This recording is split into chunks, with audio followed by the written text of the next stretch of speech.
Welcome to Kranky Live, the show where bold minds meet real talk. This isn't your average sports or news show. It's where we break down sports, culture, and controversy with facts, fire, and fearless honesty. Here, truth cuts through the noise, and hype gets exposed. From football to track and field, from world issues to local debates, we ask the tough questions, speak without fear, and go deeper than the headlines. We don't follow the crowd, we set the trend. While others recycle the same tired takes, we bring fresh insight, unfiltered analysis, and bold perspectives.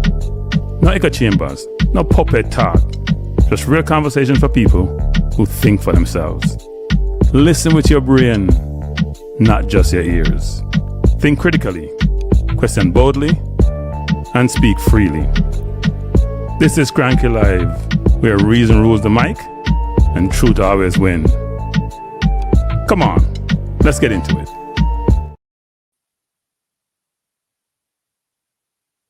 Good night. Can you hear me? Let me know if you can hear me out there in YouTube land. Let me know if you can hear me in YouTube land. Just say yes, people, if you can hear me. If you can't hear me, just take no, so I can know I'm connected. You can hear me? Good. Bless up, everyone. Good, bless up. Thanks for being here. We have a good show tonight, you know. Good show, a lot of things to talk about. Bless up, family. Tonight, we're going to cover a number of different topics. So the biggest football conversation we have mainly about Jamaica. We're just about the World Cup draw. And we're possibly the Reggae Boyz, if they get through the playoffs, will end up.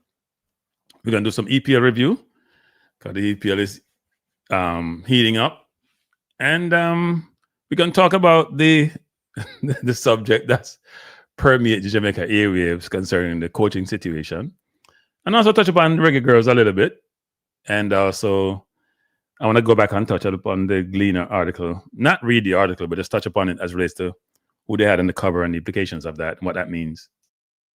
And of course, there were some coaching changes made by the JFF, which we want to touch upon also. So a lot to talk about. And you can see the agenda I have up there. Let me reduce it a little bit. You can see the agenda we have up there. So we're going to start off with a World Cup draw because I thought it was I actually, before I start, let me just acknowledge the people in the chat. Uptown, dust to dust. Why dust to dust? That's a little bit, dust to dust, right? I'm going to give myself that name there. N. Ramjan, I'm not sure how to pronounce that. we in Thompson, Ricardo. I don't know the prognosis. It's hard to flavor. Why am I struggling to words them tonight? Bless up Owen, Tycoon, GBMA 2501. Anybody give himself dust to dust now? I don't know if I confidence or it's a time is around the corner. I don't know what it is. Bless up CP Records. So everyone, thanks for joining. A lot to talk about in terms of here's something in my background. That's me and my iPad. I'm onto my iPad 24/7. And for those individuals who have become member of the channel, I think I got one new member. I appreciate you and thanks for joining the list, which is it's growing slowly but surely. So I appreciate it. So we'll start with the World Cup draw. And let me try to put this up on the screen. From sound clash. Oh, that makes sense. No, makes sense. Okay, you know, the sound man I was that, but they want to murder people, not in the literal sense, but in the figurative sense. So I can understand that the dust to dust thing. That makes sense. And forgive me, I'm a little bit under the weather, people. I had I'm not looking for sympathy or even empathy, but I had another eye surgery. I know they messed up my eye the first time on Wednesday, so my eye keeps running water 24/7. So if you see me, I dot my eye, and I'm not crying. Going in that crying business, I'm doing it because my eye is continually I'm being filled up with water for some reason. But besides, no eye problem can't stop the show. cannot stop the show. So we run it. So World Cup draw. So this, I didn't watch the World Cup draw almost deliberately, actually. Can you guys see that? Let me know if you can see that clearly. I can't even see that well because my eyes give me a lot of problems. So I have to expand my screen somewhat. Can you guys see that clearly? If you can't see it, just go look it up. We're not spending a ton of time on this because there'll be a lot of days and time to spend going through this draw. An interesting one. If Jamaica was to get through, I think it end up in Group K, right? But let's go to the draw. Different groups. Now, how they seeded this? Obviously, a lot of top-ranking teams, plus the 3 hosts get preferential treatment in terms of what pot they go in. And because they want the host team to continue to be in the tournament, because they want to draw a crowd, even though it doesn't really matter. It wasn't AI surgery, not Jack Drummond. It was an actual doctor doing it with laser. And people, but digress, answer this a little bit. So this is going to sound a bit gross. So if you don't like being gross, you kind of close your ears. But I did eye surgery October 29th, I think it was, or somewhere around there. No, it was supposed to be September 29th. I did it the week after, so I did it in October. And the doctor had spec'd out the surgery. It's supposed to be cataract surgery, which when you get old, you get them surgery, like your eyesight, the lens in the eye start fade out. And the doctor measured it because I had LASIK before. Because here's the wear contacts. I'm the one to wear contacts. I had LASIK before that. And it's going to be a struggle for me tonight, people. My eye give me enough trouble. Give me a second. Enough trouble. I give me enough trouble. And let's hope I can last out the evening with this eye problem. But anyway, so when they did the surgery, they do a measurement and they use a software to figure out what the measurement should be. So say you want to be 20, 30, maybe minus 1, say 75 or 20, 25 or 20, 20. And apparently my eye, when the LASIK was done, the configuration is not your normal. So what they do is they make allowance for the change in your eye based on the LASIK that was done. Well, my eye didn't operate that way.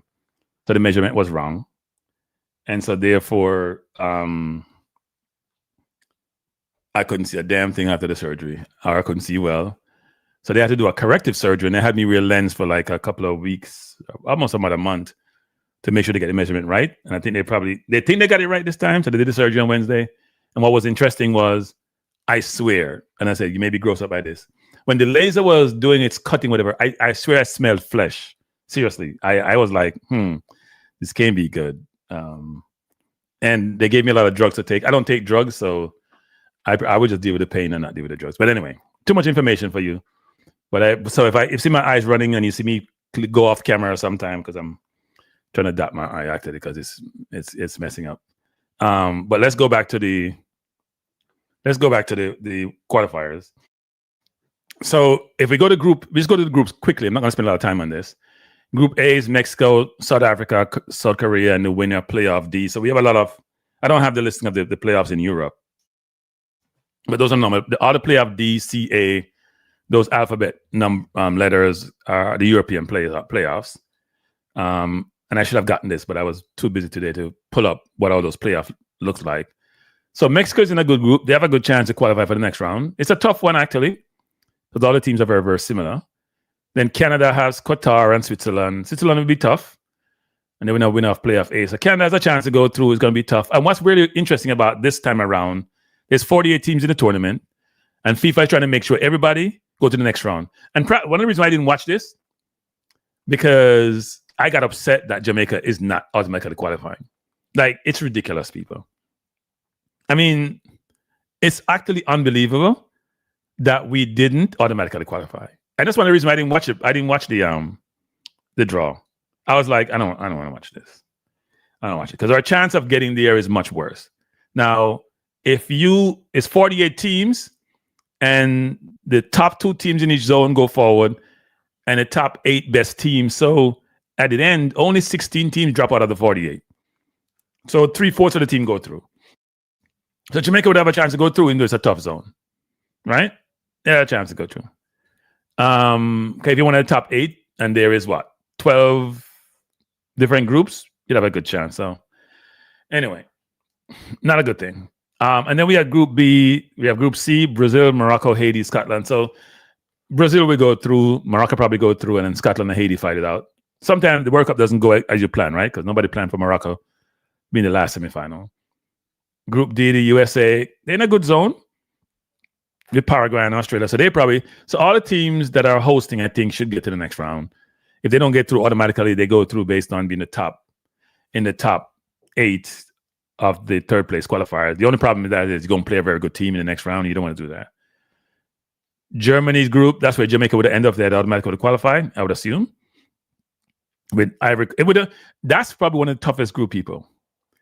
So it's a blessing and a curse, because if we get through the playoffs, which is our remote as far as I'm concerned, we'd end up in a group with Uzbekistan, Colombia, winner of the player, and Portugal. You could be a third place team by beating Uzbekistan. I'm killing myself with that. Uzbekistan, and probably go to the next round, because Colombia and Portugal are tough teams. They're going to top that zone. And then you could come to the third and be one of the top third place team. For Curacao, that's tough. Ivory Coast, Ecuador, and Germany, you don't want to be in that zone. Seriously, you don't. You still get your $9 million or whatever the number is. You don't want to be in that zone. That's a killer zone. Netherlands, Japan, Tunisia, winner playoff. That's also a tough zone. Well, it's not the worst zone to be in with Tunisia, but Netherlands and Japan would be tough. Then you have Belgium, Egypt, Iran, and New Zealand. Decent zone. Spain, Cape Verde, Saudi Arabia, and Uruguay. Also another decent zone. Then we have the France, Senegal, winner of playoff 2, which is going to be Iraq or Bolivia, I would think. And then could be even be Suriname. And then Norway. That'd be tough, actually. A tough zone. Then Argentina, Algeria, Austria, and Jordan. To me, not the worst zone to be in. That's probably a good one to be in. Argentina be comfortable. And then Portugal, winner of playoff 1, Uzbekistan, and Colombia. That's a tough one also. Well, tough for the top 2, but not tough in terms of the other 2 teams. And then England, Croatia, Ghana, Panama. That's also a tough one. So tough for Panama, because Ghana and Croatia are a decent team. So I think all the favorites will go through to the next round. FIFA set it up that way. I don't think it's FIFA. The England's group is really soup. Ghana is a tough team. Croatia is a tough team, but I don't think Panama can handle those teams. So I think the Germany zone is one of the tough. Germany zone, France zone. I think Japan is better than people think. You got to figure out who comes to the playoff in Europe. It's going to make those areas interesting. But if I look at all this, I think the Germany and France are very, very tough, actually. Yeah, Croatia is a good team, actually. Not as good as they used to be, but they're a good team. They're good. They always have a good team, actually. They always have a good team. England has lucked out in the last 4 or 5 tournaments. This is a little bit tougher than they normally draw. I think last time they were what? They were with. I know the USA was in their zone. They had a fairly easy zone. USA gave them a hard time, by the way. France zone is tough, but I think the Germany zone is also very tough, apart from Curacao. Ivory Coast is always tough. Ecuador came second in South America. They finished ahead of Brazil. And Germany should be decent. So, yeah, it's not as easy as people think. So that's the World Cup draw. Any other comments you have on this, Franklin, before I move on? We're not spending all day on these topics. On this topic, anyway. The zones are the zones. Yeah, the World Cup always have upsets, and we'll see some, actually. We expect some. We're playing in this part of the world, so you'd expect the South American team to do better. South American teams to do better than they did before. Bless up KYX 496I Bishop. Boy, I don't have some name, boy.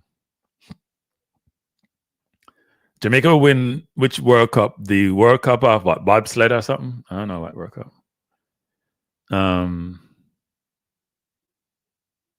Uruguay zone of depth? I don't think so.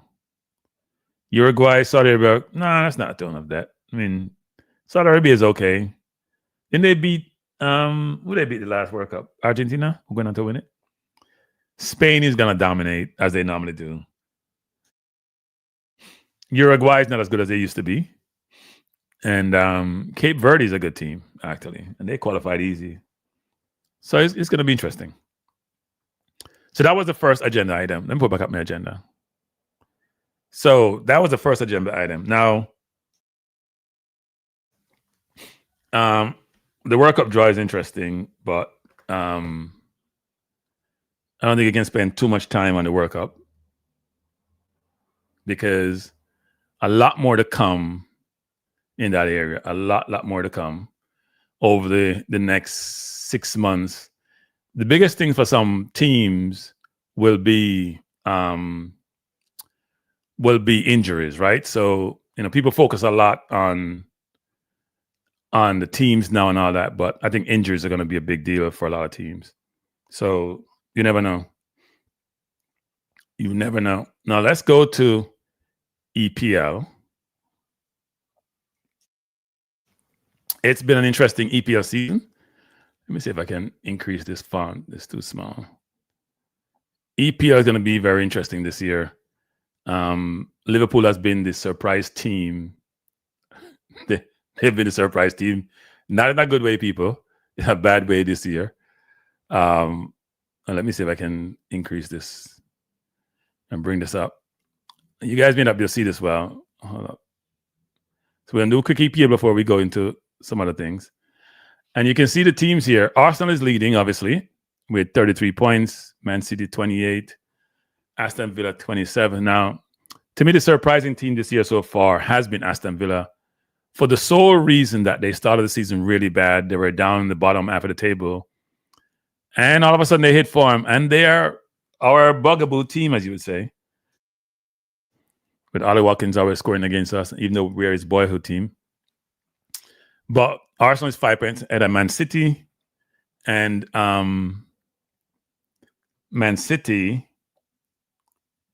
even though they're winning games, Haaland is scoring goals, but they're giving up a lot of goals. I mean, you think about they gave up what? 4 goals to Fulham, and Fulham should have scored in the last part of the game. They could have scored in the last minute. But tomorrow, so that's the schedule. Chelsea flat us to deceive. They were at 1 point. If they had beaten us last week, they would have been 3 points behind us. See how times have changed, and on 9 points behind us. Things change in a week. Crystal Palace is up there, surprisingly. Sunderland's been the surprise team. People, Sunderland just barely made the playoffs, barely made the playoffs, winning, coming through the playoffs. They spent $100 million, improved their team, brought in Xhaka, who's been like a coach. And they're playing really well. I mean, they give every team a tough time, including us. And we draw with them, even though they scored in the last minute. We should have probably won that game. So it's a tough, it's going to be an interesting year. I mean, I am confident, but cautious. So I'm cautiously optimistic when it comes to us winning the title this year. Because here's the thing, people. We're drawing too many games. We have 3 draws.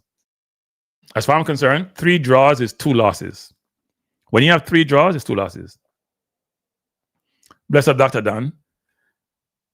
Dr. Dan said once they fix their defense is going to be over there scoring goals. Yeah, well, that defense has been leaking for years now. It's not just this year alone. They've been leaking, so I'm not sure they can fix anything about that defense. And it's the same players, people. Stone, Diaz, Guardiola, same players. Apart from losing like a Kyle Walker, it's the same players. But yeah, so Villa's game is the game tomorrow. They beat us, they're within 3 points of us, which is amazing given where they started.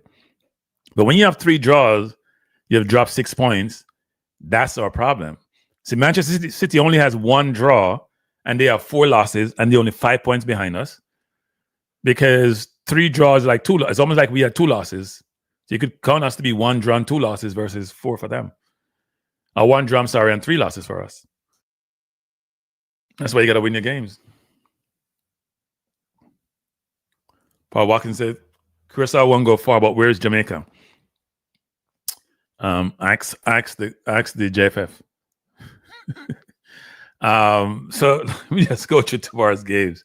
See if we can find Match Peak.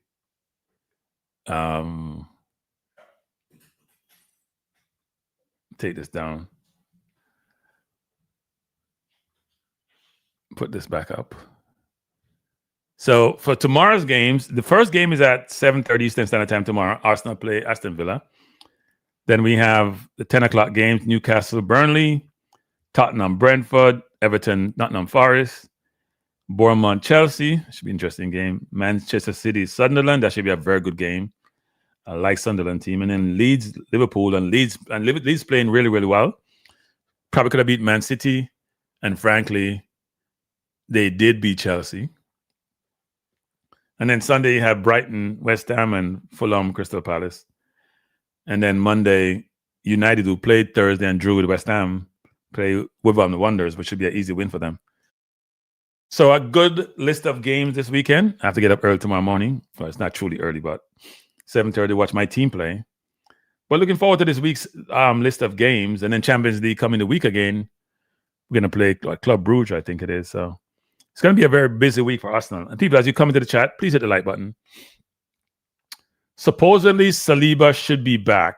But, I tend to like to be very cautious and not give a lot away. But it's my understanding that he should be fit and should be back. So that should not be a problem.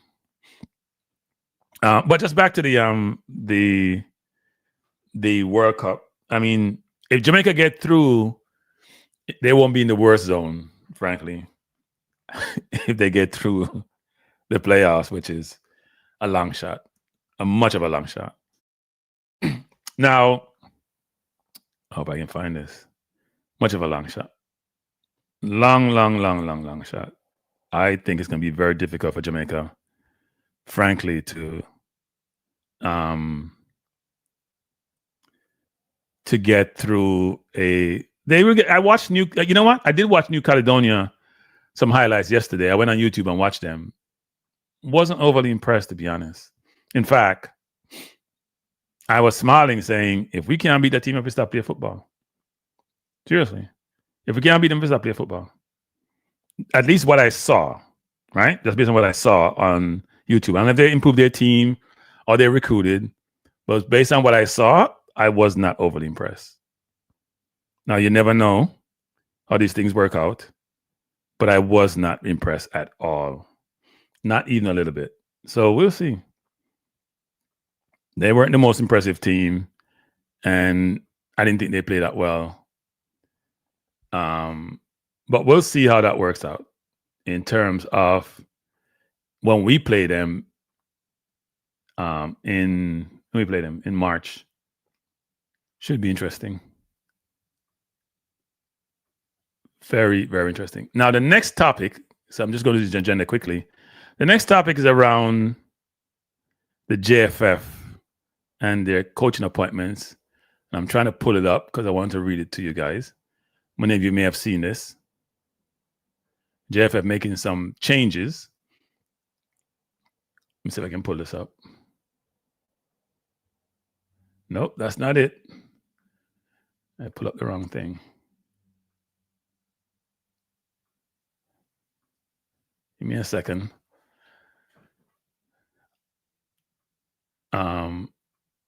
JFF made some changes. And I'm just going to read it because somehow I can't seem to pull it out. So it says the JFF provides some update on its coaching adjustments on youth teams. Now, it appears the JFF is, oh, by the way, Garrick Adams 26, thanks a lot for the super chat. Appreciate it, sir. I assume it's a male, so I must say appreciate it, sir. Thanks for the super chat. It says JFF sent out a memo the other day talking about some coaching changes. And it appears that whether it's a strategic move, given the fact that they believe their coaching is not the right level, or it's a monetary move, they may not have money to pay international coaches, that we're going very local when it comes to coaching. So I'm going to read what was released. It says, Jamaica Football Federation would like to provide updates regarding the head coaches and the assistant coaches of the various youth teams. And it goes to say, former national player Rudolph Speed, who served in the capacity of assistant coach of the national U20 men's team since 2023, has now been appointed head coach of the U20 team. Now, you remember the last U20 played in CONCACAF, the debacle. So Rudolph was the assistant coach. Austin has now assumed that role. Let's hope he does better than the previous coach. And I'll be curious to see how they pick the team. And Wensdale Downswell will serve as assistant. I am very confused on that. I am so confused. It's amazing. Wendell Downswell, who's supposed to be the technical director, right, for the football in Jamaica, he's going to be the assistant to Rudolph Austin? Like, really? How does that make any sense to anybody?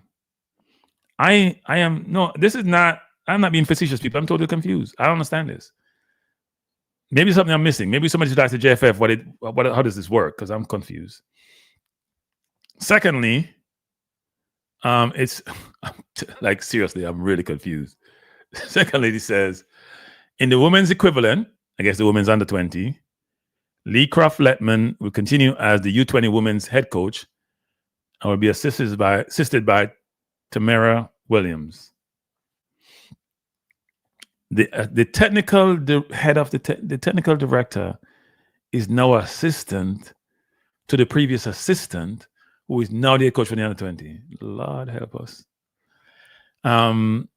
Tamara Williams, who aided Jamaica to a semifinal run in the CFU Girls U14 Challenge series in Trinidad and Tobago recently, will continue as head coach of the U14 Girls.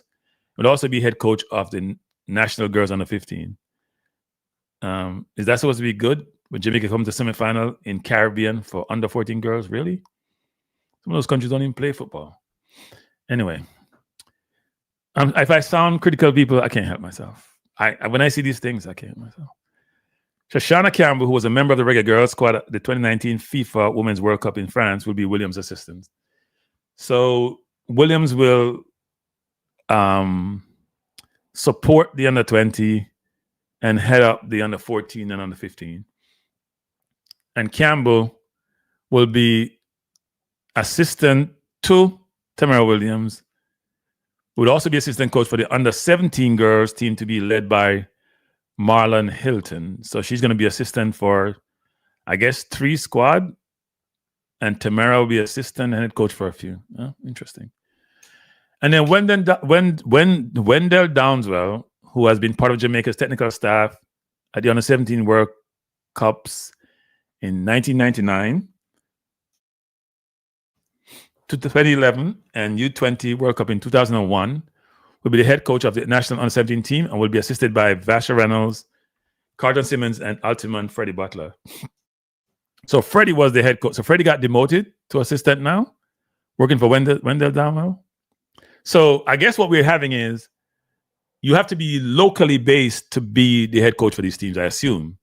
Because all the people I've talked about before, including the interim head coach for the national team, are locally residing. Not just a local person, locally residing. Interesting.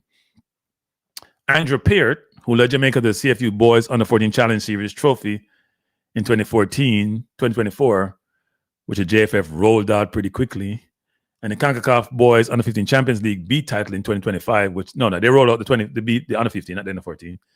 Will continue as head coach of the Under 15 team and will be assisted by Vassar Reynolds. So Vassar Reynolds is going to be part of the Under 17 and Under 15. U14 boys will be led by Vassar Reynolds and assisted by Lou and Purser. And they mentioned something that Roy Simpson says. He says, the quality of coaches continues to grow and improve in Jamaica. We have seen a number of our youth national teams in recent years win silverware and are picked up medals in regional competition. You know, I not really cost bad, I don't know. But sometimes it cost bad, but I not tell no lie. I don't know how to talk to people. We don't win nothing outside the Caribbean. We no stoppy. If you go in local, you qualify, fine. But not try to sell us to your win. We have always won the Caribbean. I don't know why not talk about. We have always won the Caribbean. Whether we are coaches or not, we win the Caribbean all the time. Even when we're not on coach, we still win the Caribbean. When you start, we're not going to talk to me. Otherwise, I don't hear it. But if nobody's not qualified now with Trinidad license, then good. Let's hope it works out well. Because I get annoyed hearing this thing about rolling out winners when the Caribbean is not the competition. And that's why we struggle, because we're usually carrying this competition. So that was the JFF has basically decided to utilize locally based and locally born coaches for the national teams who head up those teams. Freddie Butler, as you know, is based in the US, so he's part of the under-17. He was in charge of the under-17. I failed to qualify for the last World Cup. And as you know, it's an annual tournament, so they get another chance in 2026.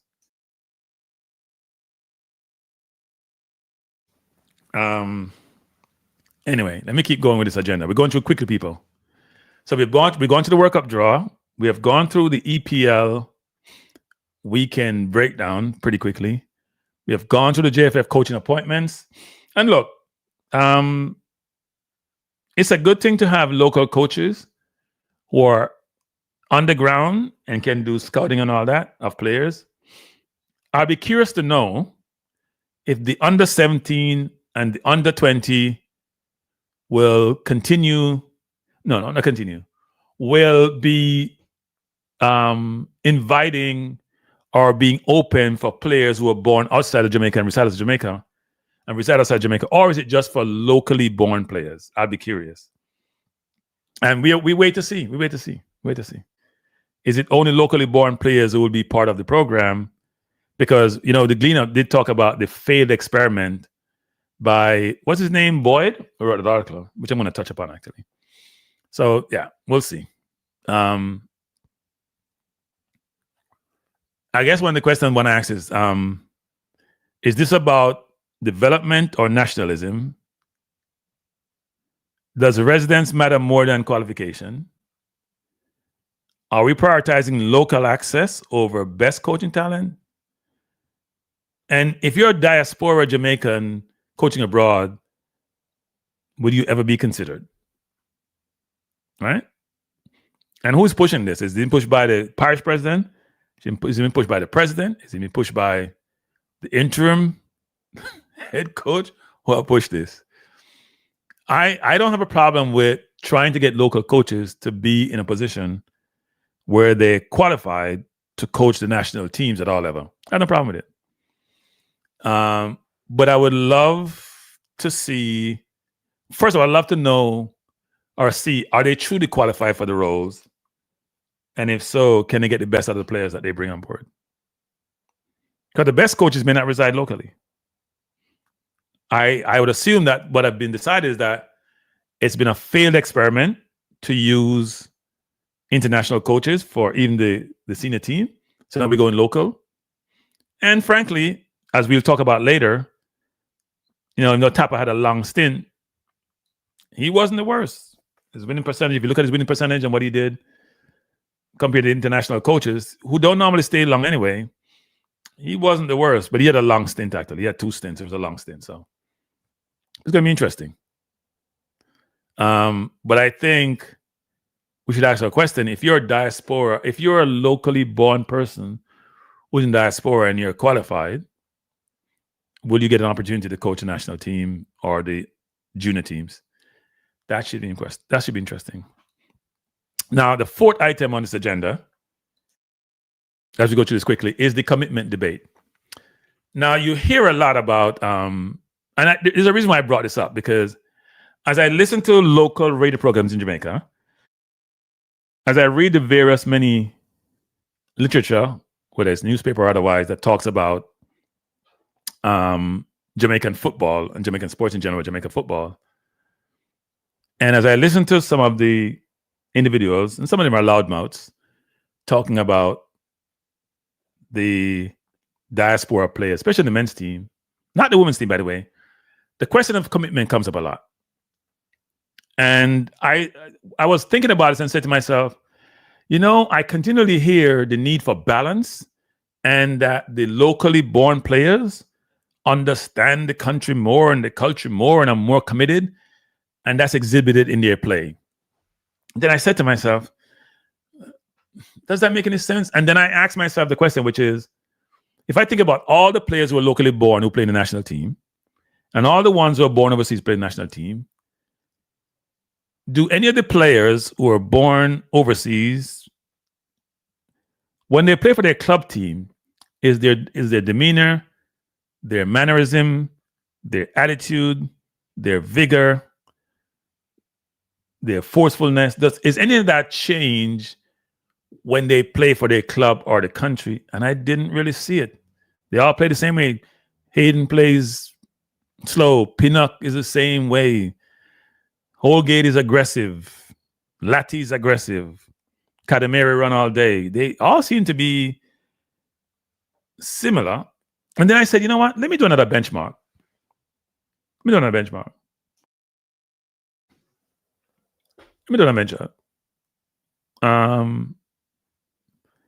the Reggae Girlz, actually? Because the Reggae Girlz is mainly diaspora players. The same Reggae Girlz team that went to the last 16 of the World Cup in Australia. They're mainly diaspora players. Why is no one questioning their commitment? Why is no one saying there should be balance? Why is no one pushing hard to change the dynamics of that team? That team has been very successful. 2 straight World Cup. Just beat Dominica by 18 goals the other day. Why is no one challenging the balance of the Reggae Girlz team and say we should have more Reggae Girlz in that team? Why is no one saying they're not playing with the right force and they don't understand the culture and they don't understand how things work? Why is that? I am confused. They seem to be proud. They all seem to play with the same vigor and play hard. Are the girls committed that are diaspora-born and located, and the men are not committed? Really? And someone here mentioned the basketball team too. I could mention the basketball team. What? I'm confused, people. The women who are diaspora-born are committed and play hard, or as hard as the locally born, but the men don't. That's really interesting, actually. So we're saying the diaspora persons, men, don't really care about national team. They only come catch a sweat. But the women who are born overseas care as much as the local girl. Or is it because we don't have no interest in the girls' team, so it doesn't really matter? Is that what it is? We don't have an established female. No. But it doesn't really matter. Do we have an established men's league?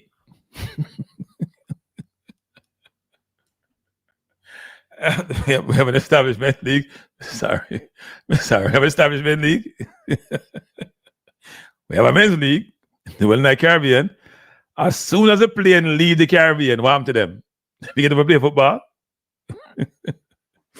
So I'm confused, people. I don't understand how we're saying one set of diaspora people are not committed. They don't play hard. It's not the same. But with the women, we're not having that conversation. And the women are still looking for more overseas, looking for more overseas talent, as far as I know. So I'm confused. Let me take some comments before I keep going. Let me take some comments. I'm gonna stay on the commitment thing for a little bit. I'm still in the comments.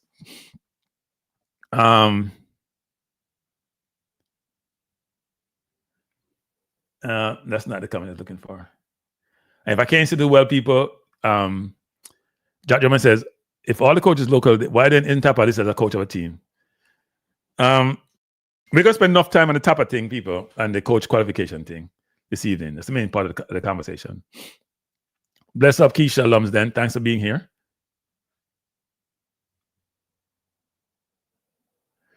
He said the Overview man, Jordan, say it was the local girls that got him to the World Cup. His article was the Gleaner last week. Which local girls? So Jody Brown and Bonnie Shaw were the only ones playing. Which other local girl was in that team that got him to the World Cup? And if we start read people who write some nonsense article on people. I didn't know Spencer, the goalkeeper, was locally born. I didn't know Spence, the midfielder, was locally born. I didn't know the Swaby twins were locally born. I actually didn't know that. I'm learning something tonight. People like Jordan talk, people ignore them. Full people them. I tell you the truth, full people them. That nonsense.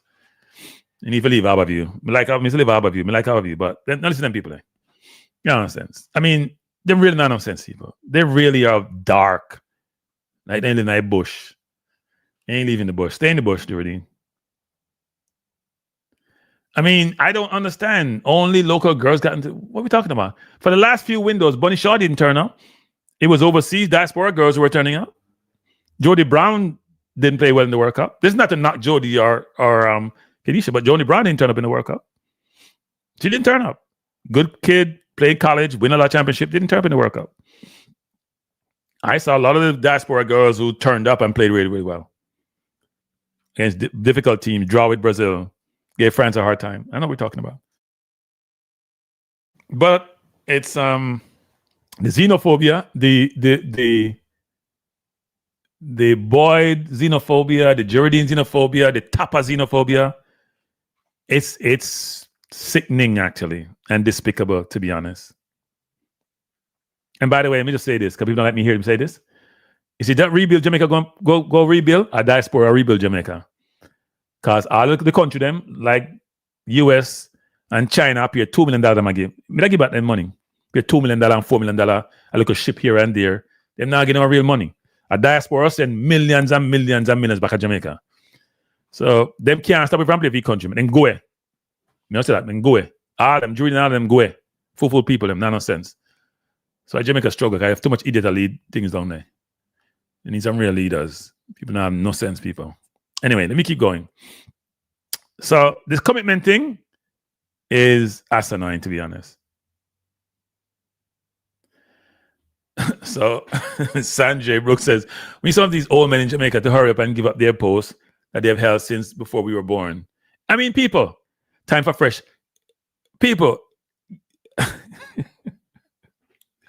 see Downswell from 1999, the man involved in the football. The man was supposed to be technical director and my assistant coach. My coach. People, you can't make this up now.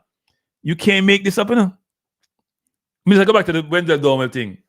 Because Wendell Dowell, I want good baller for something, for Reno. Good winger. Skillful, quick winger. Wendell Dowell. All them man in that donkey years, people playing on the football, I'm a technical director and Jamaica football don't make no progress with no technical director. No wonder Rudolph can dominate so much. Lord help us. It's crazy. So anyway, we go back to the agenda. I want to stay up on track, people. I try to stay up on track from the one. Because I get beaten by what's her name? Henry, so I'm not stay up on track. I stay up on track tonight. So the commitment debate, to me, a joke thing. There's a person who's a radio program in Jamaica, a prominent radio program. He's the main person who's putting this narrative. He has influence in certain circles. People listen to him. But it's kind of sad because sometimes you hear him talk, you're just like, he's not as informed as he think he is, but he has his support. Because he's a man them general. But he's very topical. And when you're topical, I don't have a lot of respect for people who are topical. If you don't do your work, if you don't do your due diligence, if you don't do investigation, if you're not assessing at a certain level, and you're going to be in the public forum and carry yourself as the epitome of excellence and intellect, then I struggle with you. I do.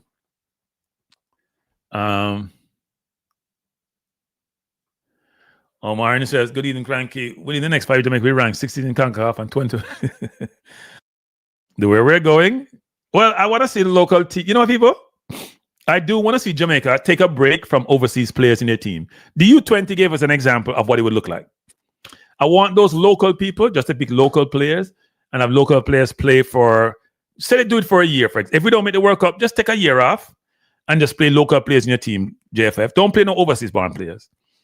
Just play the local players who play in the JPL and have sprinkled a few from overseas, and let's see how well you do. Because the diaspora-born players, that experiment has failed, as Boyd says, and we should go to having locally players in it. By the way, when Jamaica go always all local, I'm not watching Jamaica play no football. I'm not covering Jamaica play no football. If Jamaica go all local, I'm going to take a break too. The same break you're going to give us, I'm going to give you a break. And I think people in diaspora should give Jamaica a break too. When they decide to go all local and no diaspora, I think people in diaspora who cover the football, not in terms of supporting their family and the country. No. The people who support the football should give them a break. So if you want the people overseas who support the football, if they want to give up diaspora players a break, give the JFF and the Jamaica football a break also. Let them run their thing. Don't perturb them. Don't upset them. Don't get fussy. Don't get upset. We'll cover other sports. I'll cover football in another region. We all cover EPL. We will give the local players a break. Let them do their thing. The local coaches like Whitmore and all of them who don't want diaspora players in their team, let's give them a break. All right. J-Ross says, I ain't talking. Break. If I leave, I ain't coming back and I'm local. Please let them know this. Yeah, we'll give him a break. We'll give him a break, J-Ross. Give him a break. Because they especially the local people who are involved in the football. And they call YouTubers toxic. Nobody more toxic than them. Nobody more toxic. But if them decide, say they want to lose local players in their team, they want to go local coaches now, that's fine. I have a problem going local coaches if they're qualified.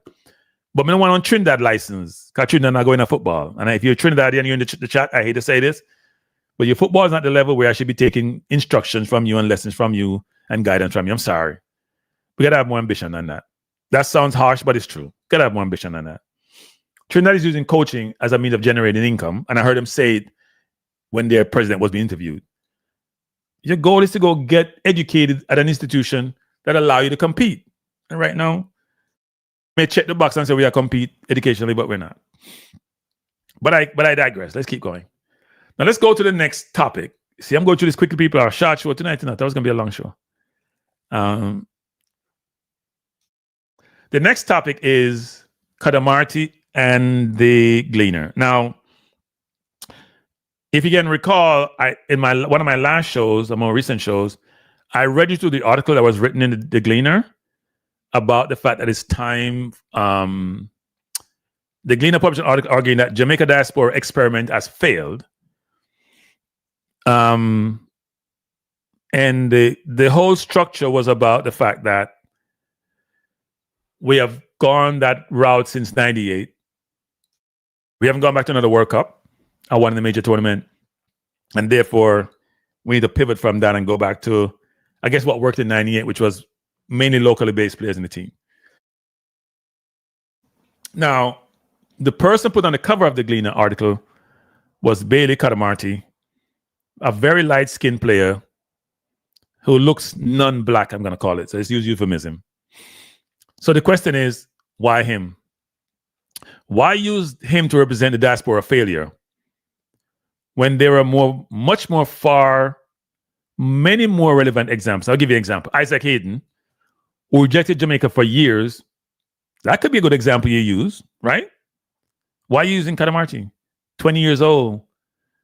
Got called up from England. He said, come play for Jamaica. Why him? Is he a failure? You could have used Omari Hutchinson, who came and went back. Guess he didn't like the food or the fact that he was being booed. Or you could even use Taylor Hines on the women's team, who came and went back to England. That was a probably better example. You could say, well, these people don't really committed, but you're using Cadamarteri, who came in, got capped, can no longer play for England, even if he wanted to, as your example because he's light-skinned, and you're going to talk about colonialism and colonial master. Now, I'm not going to call you racist because to me, racism, clear definition is you got to have power to be a racist. You can't be a racist. You can be prejudiced. You can't be a racist if you have no power. Black people ain't got no power. They can't truly be racist in the traditional definition of the word. But you're using his color as a means of justifying your argument. And that had to be signed off by the person who's the editor for the Gleaner. And the traditional media in Jamaica is a piece of, let me not curse. They make you want to throw up. Seriously, they make you want to vomit. They do. They do make you want to vomit. It's that bad. They make you want to vomit. They're despicable. Just like some other people, I won't mention it now, because every time I mention something on my YouTube channel, YouTube is giving me a hard time. So I'm going to not mention a name, but they're despicable. You're going to put Cadamarteri on there. Of all the players to put on the cover, people, you think about it, people. Of all the players who come and play, a Gray, a Hayden, a Holgate, even a Bobby Reed, whatever, who's been here for a long time, you pick Cadamarteri as the person to go on the cover because you're trying to do some prejudice bullshit and some xenophobia bullshit and use Caucasian or supposedly look white as the means of doing this? Like, really? We're going there? We're doing that? Really? He can't play for us because his skin is a little bit lighter than somebody else? Really? Wow. How low can you get? Seriously, how low can you get Gleaner? I know things are tough with the Gleaner. They're losing money, people. I check their finances because I want to know, are you that desperate for sales? You know, like we talk about views. They're losing money. I think they lost 2 years in a row. They lost money, actually. Because you have to go check the finances to be like, you know what? Are things that bad? That you got to go be that desperate? And yeah, they're losing money. It's sad. And people, my eye is running again. I apologize. We got to take a 10-second break.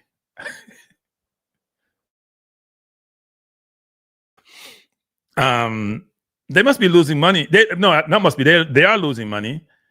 And that must be the reason. But you can't be a major institution that's been around since donkey years. And then you're going to come and do something like this, which is, it's actually sad. It's sad. You're going to put that kid on the cover to make your point about colonialism and heritage and history, which has nothing to do with the football. I do not know how we get there, people. I don't know how we do this. I don't know how we get there. We can't be more sad than that. You can't be more sad than that.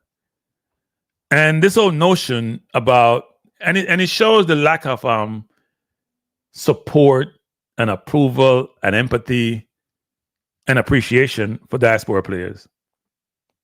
Flying 9 hours to come in some below standard place to come play football, poor field, poor infrastructure, fly coach, or spend your money to play business because they want to business, and then these people go treat you like you're crap.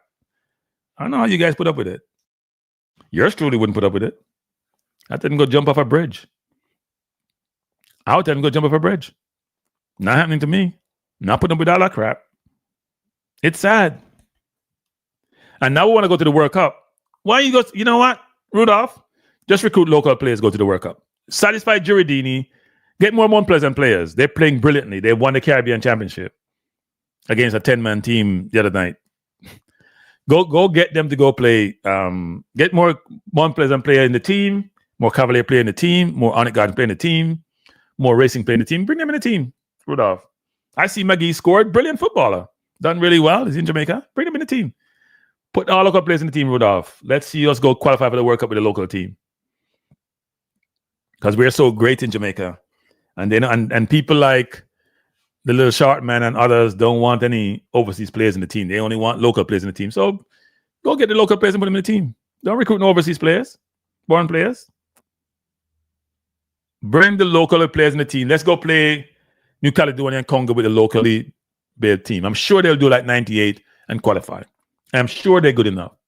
We have some brilliant midfielders, brilliant defenders, awesome forward line. Yeah. Go get a JPL All-Star team, Rudolph. Yes, I love that. K1X. Go get a brilliant. Go get a brilliant JPL All-Star team and go qualify. Because apparently, given what Giardini is saying and Tapa is saying, and all these people are saying, and by the way, Tapa was the national coach who tried to sabotage his own job when they played Panama in the stadium. They brought all the overseas players in and said it too. We should use local players to qualify for the World Cup, Rudolph. I hear you trying to recruit all these big name diaspora players. Don't do that. And diaspora player, tell the JFF, you don't want to play. You don't love the World Cup that much.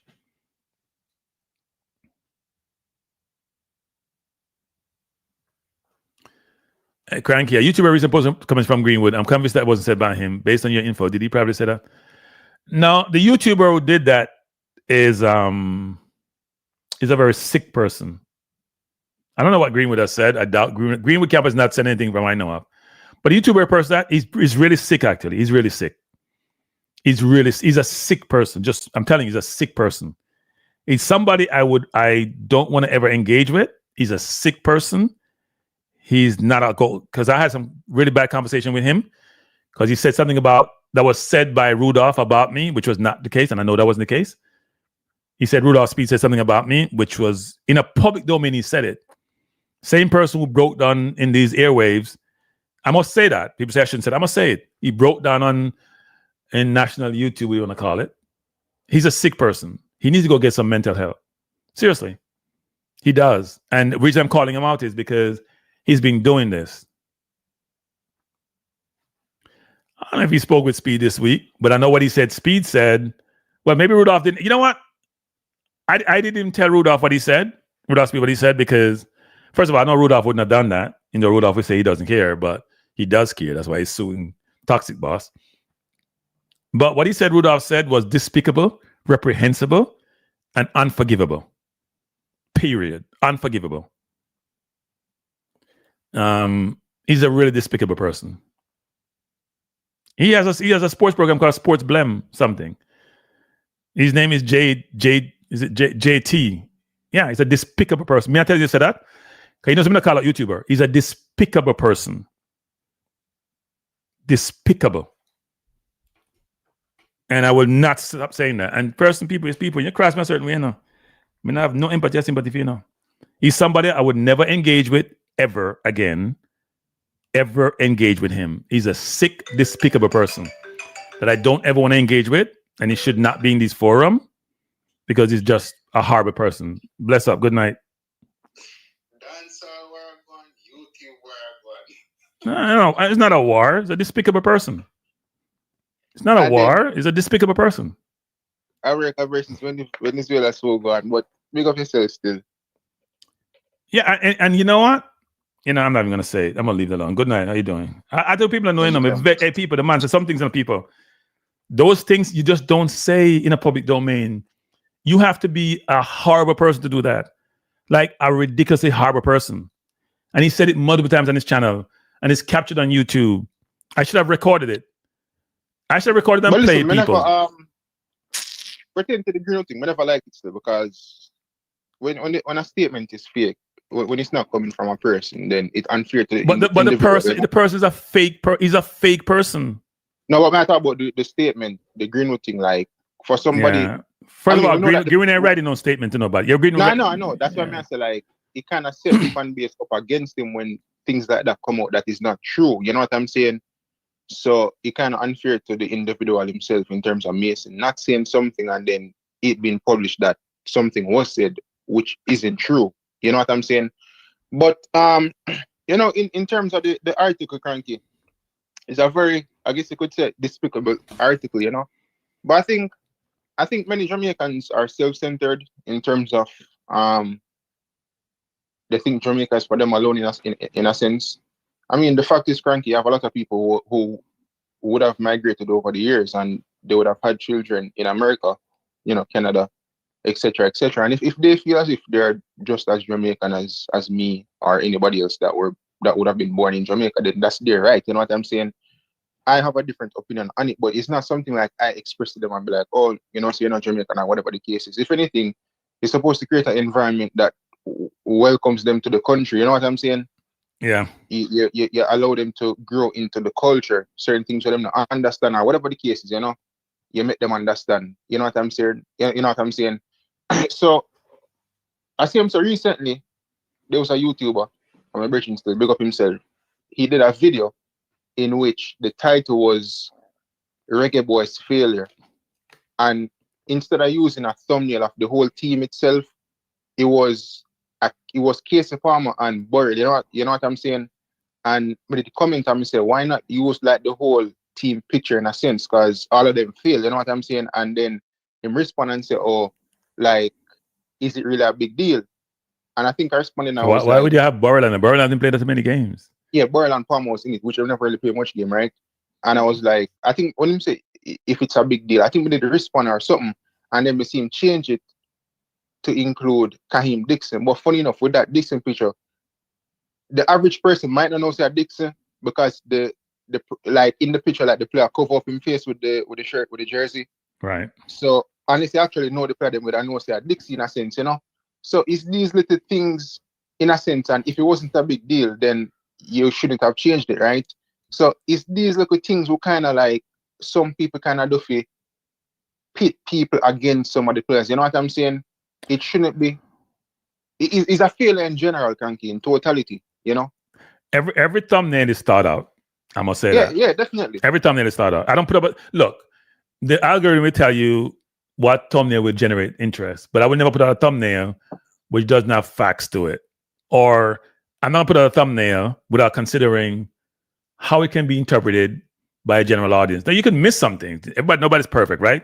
You may have the best interest in terms of trying to get the thumbnail to generate interest and be something which people can relate to, but you got to be very careful when you do thumbnail because it can have the implications that you're not really considering.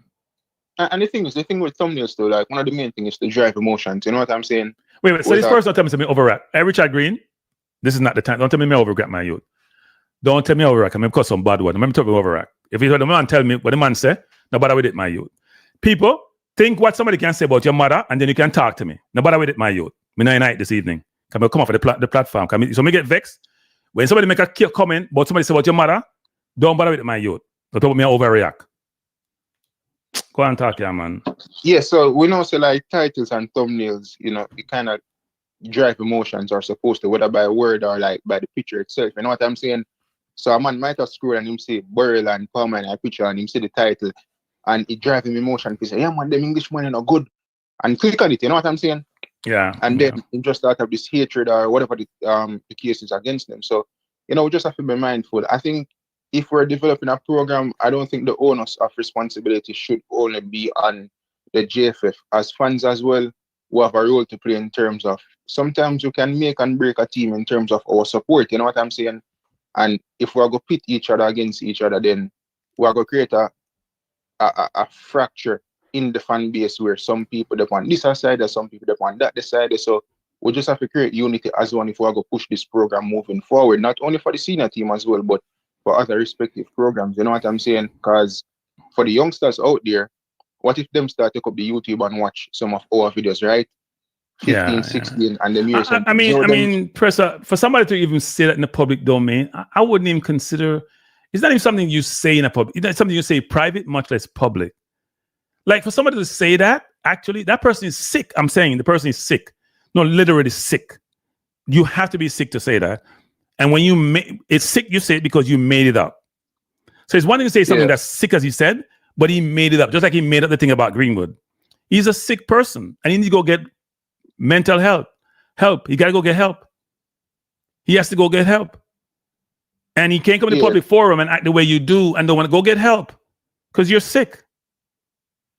So in the end, we can't have youngsters out there hear certain stuff. When a youngster hear, oh, the Englishman, them not good or blah, blah, blah. Like, I mean, if I was a youngster and I hear that I'm come from England, would I probably feel away and say, oh, mommy and daddy, me but I want to play for Jamaica, yeah, man, because them say something and feel away about it, you know, and maybe my parents have to sit me down and say, well, you know, it's a tough word, I can't really think about that, but at the end of the day, you know how youngsters are, you know, so, and these are the future of Jamaica, you know what I'm saying, whether locally or abroad, because eventually, hopefully, the ones at home in Jamaica will eventually get better to where maybe them can, maybe one day come, we say, oh, you know, them money are equal to the money over England or whatever the case is, you know, we're not picking nobody for England. I just pick a team where you just pick it on merit, you know what I'm saying? And you can see that balance that everybody's looking for. But at least with this balance, it's based on quality, you know. But even at this point in time, we're not there as yet, you know. So we just have to take care of the program and move forward. Yeah, I hear you, man. Yeah, I would agree. I would agree. Last point. Yeah.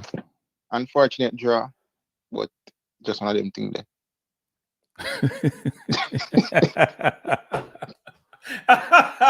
You have the audacity to enter your team and you draw. You really have the audacity to do that? Really? Really? Unfortunate, but so good still. First of all, you know, you guys are really bad, you know. No, not bad team, meaning to where you were to where you are now, it's not a good look. Listen, no, actual last point. I hope Ronaldo see us watch that game there now. Not only see us, I hope the wing of them to Jamaica watch that game, you know, and watch other games with that youth when you won the soccer because and expect so I could just get past the man so easily because he was the man. Hey man, I give him about 6 legs, you know. Yeah, man. I said beat the man so the man just stretch around and take the ball off her foot, you know. But I wonder if you can set him up though. And if you can set him up, if you have like see for Speed and in time wrong. You can time wrong enough. You can time wrong enough. The thing is, if you watch back the game with Chelsea at the first part of the season with one Bissaka, sometimes we leave a lot of space in behind where people penetrate, Yeah. Because it's not, you see, 1v1 is very good, but in terms of his reading of the game sometimes and the space he leaves in behind, people normally take advantage of it, but you have to be very smart when you do it. So in terms of that, he did the same thing at United, in which a lot of teams used to exploit. So you can catch him out today. He has great recovery. He has great recovery ability. He recovers really, really well. Like, he got beaten a couple of times and he just stretched the long leg out and towed the ball off your foot. You think it's a penalty? It's not a penalty. His timing is impeccable. I'm sure for that game he'll be upright, seeing that they're already at that stage in terms of just playing one game to get to the World Cup. But I truly believe Jamaica can make it. And I tell somebody today, obviously I'm Jamaican and we can have a bias to the country, but I just feel like we just have that feeling. And I'm sure the Congo fans have that feeling that they'll make it to the World Cup as well. So both of us have feelings towards our. I'm sure Congo is confident they're gonna make it to the World Cup. If we couldn't navigate our zone, I'm sure they're extremely confident. Maybe not overconfident, but extremely confident. Yeah, but that's it. If we were in Congo position, we'd be saying we didn't win a Zoop or whatever Zoop. we're not a zone there. That's what we'd be saying. So yeah, but let me ask a question: If we say we're going to World Cup, we still get the money, don't we? If you go World Cup, you get the money. Period. Okay. You got to get to the World Cup to get the money. You can't get the money watching the World Cup. You have to be in the World Cup to get the money. We get the money if you got the World Cup. Yeah. All right. Then. All right. Bless up. Thanks. So Richard Green is saying I'm overreacting. I'm not going to say what the person said, but this is a text that I had with the person. He's telling me to relax and don't be so angry. He said he was told yesterday that Speed said the thing that he said Speed said about me. And he thought it was good content. I shouldn't take it serious. As I said, he's a sick person and he should go get some help. I really don't want to talk about him anymore. I'm not doing. If you're sick, go get help because you really are sick. It's sad, actually. It's really sad. Odell talking about Arsenal fans are overhyped. That's not true, Odell. Every fans get overhyped when they're doing well. Sanjay Boy says, Afghan is what we need to watch to see how Congo performs. The coaching staff will have lots of data to assess in the coming weeks. Yeah. Lots of data. TJ9X1. So like, what's his name? That rapper says JP is a bush league because we don't invest in overseas players, stadium and format Premier League. A lot of players don't understand how to run a proper Premier League business. A lot of people don't understand. Yeah, I mean, look, Jamaica has bigger issues than running some Premier League. People trying to just live, period. Give them Hurricane Melissa. So,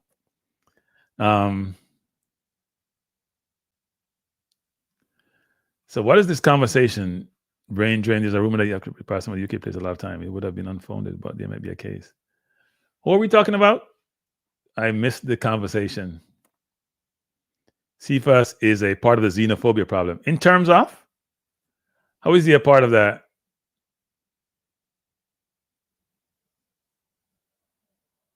I haven't seen the conversation, actually.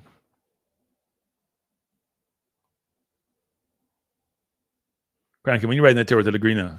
I don't know anybody at the Gleaner. I would say, though, that the Gleaner... I stand by what I said. What the Gleaner did was despicable. Despicable. You can't use race as a means of making your point in this situation. Now, I'm going to give you an example where race can be used. When England played recently, I forgot which team they played, when they won 2-0. Was it Serbia? I forgot which team they played. And Foden passed the ball to Eze, and Eze put in the top corner. All the reporters want to talk about is how Foden's pass was perfect at the right pace, and all Eze had to do was score. Now, to me, that's as despicable as what the Gleaner did. That was despicable. And the reporter had the audacity to go ask Eze about that. And they're lucky that Eze is a nice person. Okay, if I meet him and ask the question to my people, if I meet him and ask the question there, It would not be a pretty answer. If me in an England team asked because in the two could probably have banned me. That person was reprehensible. And it was talked about in public forum about that. Right? It was talked about in public forum about that. And you hear Ian Wright come out the other day talking about Billingham and that the English media doesn't like black players who are very confident and who are the person and who are going on to be superstars. They can't handle it. And England is dying for a Caucasian superstar. They are. And it kills them when, so Harry Kane, for example, is that person for them, but he's slowing down, right? So Foden is supposed to be the next one. Grealish is supposed to be another one. They're not living up to the billing. And that's killing them. Because then we have Saka and the Billinghams of the world. That's killing them. Now they have Rice. They're boosting Rice quite a bit. So we'll see how that goes going forward. But it's the thing, the blacks have been suffering in England since the 70s. And it's gotten better over the years, to be frank, because even though you hear a lot of racism, it's gotten better, but it's just not a good look. Not a good look. Now, here's my last topic of the night, and it's the topic of the night. So it's on Speed's appointment. Was he the best choice for the role? Now, when you think about choices for the role as head coach for the national team, yeah, he's not the same as Kane, Rooney, and Beckham. No, he's still young. It's interesting, and Odell talking about Delap. Stop. When you're a Chelsea fan, it's something else, Delap is not even mentioning people. So the question is Rudolph Speed? You know what I want to see in the chat? If you think Rudolph Speed should be the coach, put yes. If not, put no. Each person in the chat, it ain't gonna kill you. I know some of you watching on your TV, so you may not be able to have access to type, but you can still type. Just put yay or nay. If he should be national team coach. Just put yay or nay, people. I want to see what we get here. I should have run a poll for that. Because it's a lot of debate, and I realized that in Jamaica, the diaspora seem to be much more anti than supportive, to be honest. But I want to see how many people in the chat. You know what? I want to see how many yay, because I'm mainly seeing nay. So I'm only seeing nay so far. Now, don't feel offended. Don't feel like you're pressured. Okay, Brain said yes. Why am I not surprised, Brain? Why am I not surprised? Why am I not surprised? Even though Brain Drain may not mean it, he gonna put yay because most people are saying no. I've had one yes so far. One yes out of about 10, 15 of them.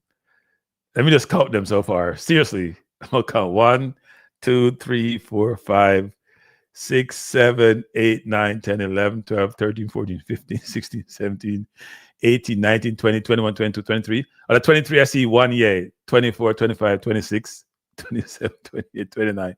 Type 1 people 30. So I have 2. McCoy said yes, and Brain Drain said yes. So about 30 something. So that ratio doesn't surprise me. It's about what? About 90%. Who said no?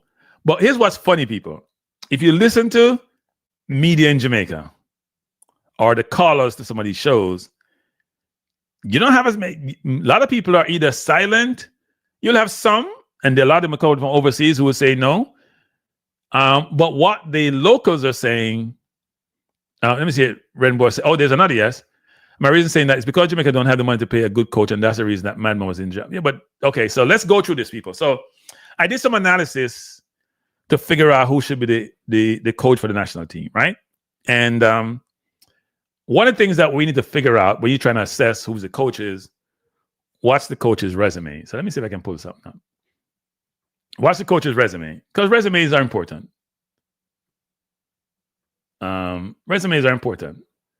So let's go through the coaches, and I did a comparative table. So here's what I did.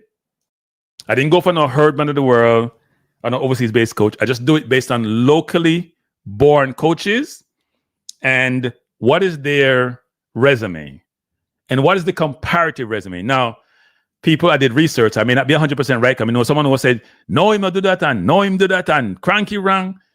This is my research. It may not be 100% accurate, so I'm doing a caveat there right away, right? It's a warning. but it's based on my life research. And I was rushing to do this today. So I spent time doing this. That's why I should hit the like button. Because I spent time doing it. I'll come here and just run them out and do my work first. So, full coach comparison. So I compare locally born coach.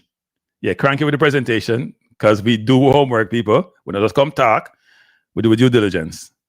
Rudolph Speed, Miguel Coley, Theodore Whitmore, and Lauren Donaldson. Those are the 4 locally born coach I could come up with. We don't do no when I do no Pierce, don't no Hyde. We don't do that. We do comparative. We don't do no Herdman. We're not doing overseas. We just go local based coach. We're considering factors like you want locally based coach who understand the culture, who understand the country, and you may not have the money to pay an overseas born coach who want to bring in them own assistant and then want certain amount of money, right? We were paying Hugginson over $500,000 US, and probably similarly, maybe McLaren a little bit less. And also, I've been told the JFF is broke. I was told this in April. And by the way, here's what I miss, people. Somebody just mentioned this. Marion Gordon. No. Marion Gordon is not even a sit. Hey, didn't I read out all the coaches for all the different programs in Jamaica? Marion Gordon is not even an assistant. Who has been an assistant for all these coaches, and all of a sudden he's been disbanded. Why them brutal boy? Lord have mercy. But anyway, I didn't put John's Barn on here because John's Barn have no money, so I can't bring him. He's bankrupt. But anyway, like his bankruptcy having to do with me. I picked coaches who are 3 locally based and 1 overseas, but who was coaching Reggae Girlz. So here's the comparative, people. Now read it. So I have highest license. Rudolph has an A license. Miguel Coley has a UEFA Pro license. So it's higher than Lon Donaldson for the men people. He coached men team already. He didn't coach female team recently, but he has coached men team. I think he was in Colorado for a while as assistant. He coached enough people. And he played for Jamaica too. So not like Lon can't play no football. Him like Whitmore player. Coley never played for Jamaica, not at the speed. But anyway, I didn't bring in their national playing experience. But Lon player and Theodore player, as we know. So Rudolph has an A license. Miguel Coley has a UEFA Pro license. Whitmore has an A license. You know, if you go into transfer market, it seems to want to suggest that Whitmore have a pro license, but he's not on pro license. And then Lon Donaldson, I couldn't find a license for him, but I'm sure, given where he's coaching, that he must have at least a pro or A for USA, actually. But I couldn't find it. Oda says, Kranky, you're making enemies tonight. What do you mean making enemies? About what? Somebody Triple says, Kranky, do you think Speed has been under studying while Grimson and Marker are on the job and learning from their mistakes?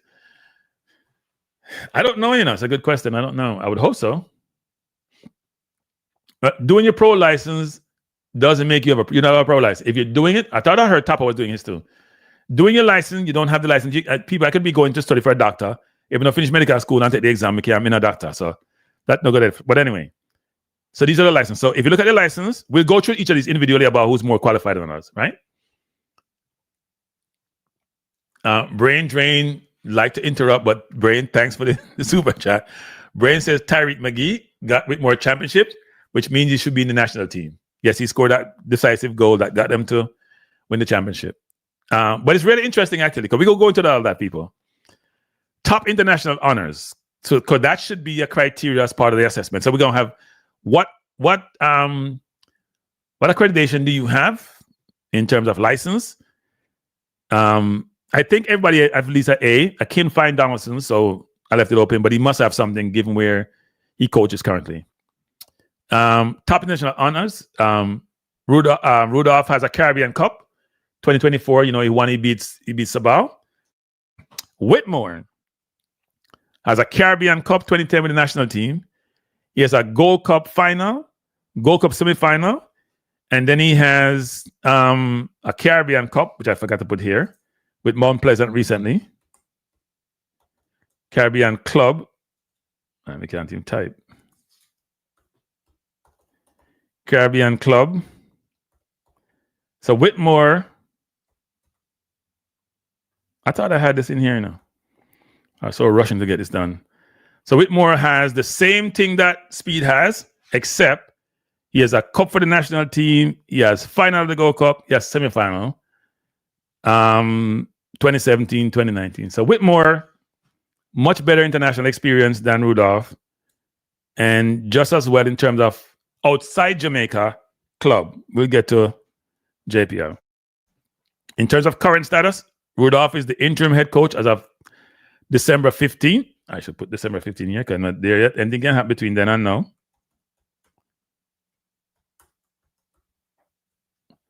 So he'll be the head coach December 15. And he's been JFF technical chair. Rudolph have enough role now. Chair of the JFF technical committee. He's a board member. He's the interim head coach. He was technical advisor. He's coach for Cavaliers. He's Cavaliers owner. And he's Cavaliers sporting director. So Rudolph, in his little time in the last few months, has about 7 roles. He's taking a leave of absence from the JFF, I guess, technical committee and board role, but he still has his Cavaliers role. I'm not getting them up.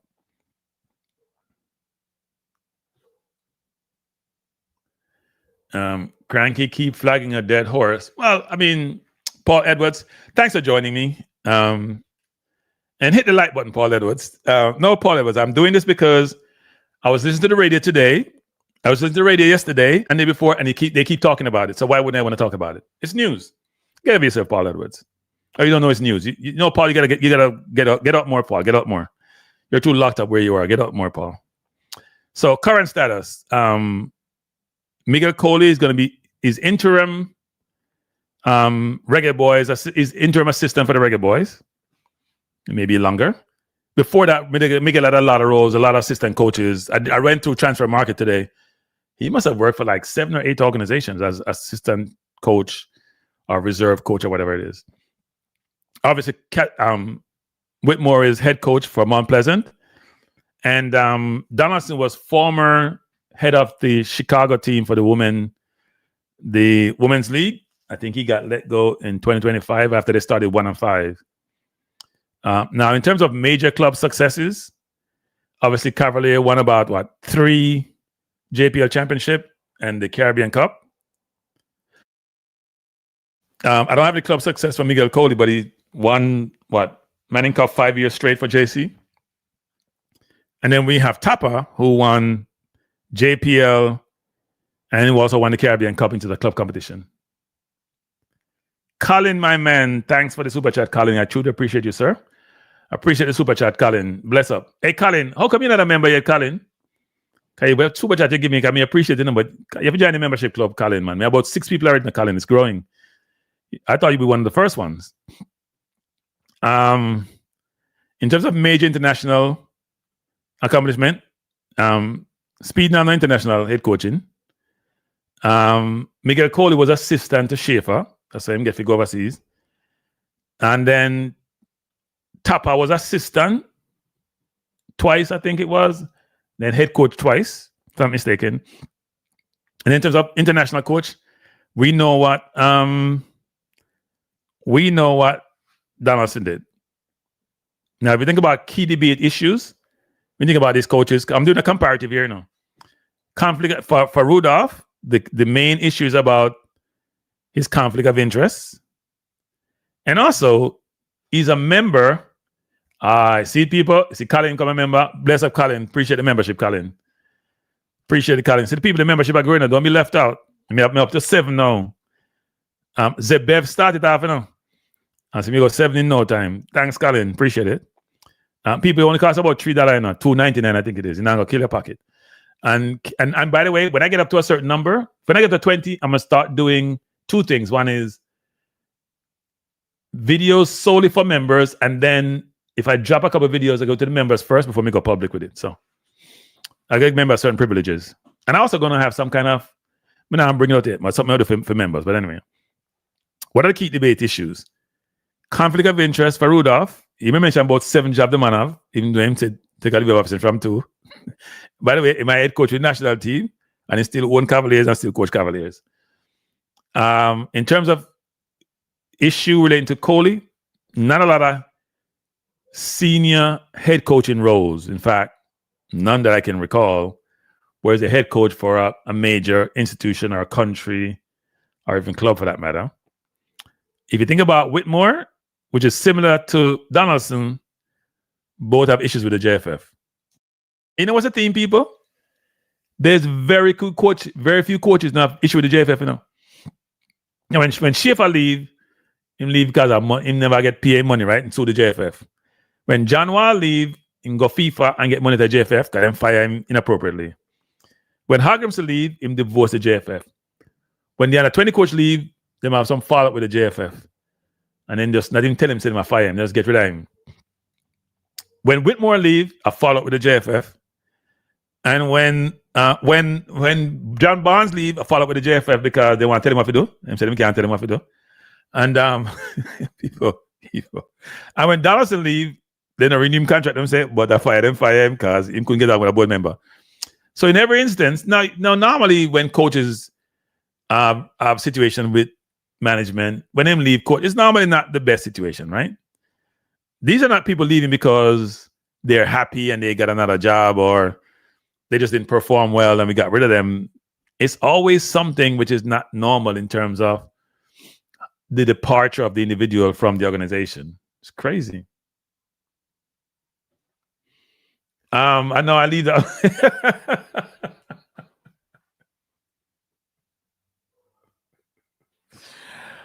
No, I didn't put that one in. I mean, representation is important in terms of the organization, but I didn't put that one in, people. So let's keep going. So I decided to do this, right? Coach strengths table is what I call it. So Rudolph Speed strength would be youth development, club success. You know what? Youth development be a stretch. He used a lot of young players to win, which is commendable, given they're playing in adult leagues. So he used babies and kids to beat the big man them, which doesn't say enough to big man them. Say much to the big man them. But anyway, youth development, club success, structured philosophy. He's a leader in the organization. So those are some of his key strengths. Miguel Coley, modern tactics. He has a UEFA Pro license.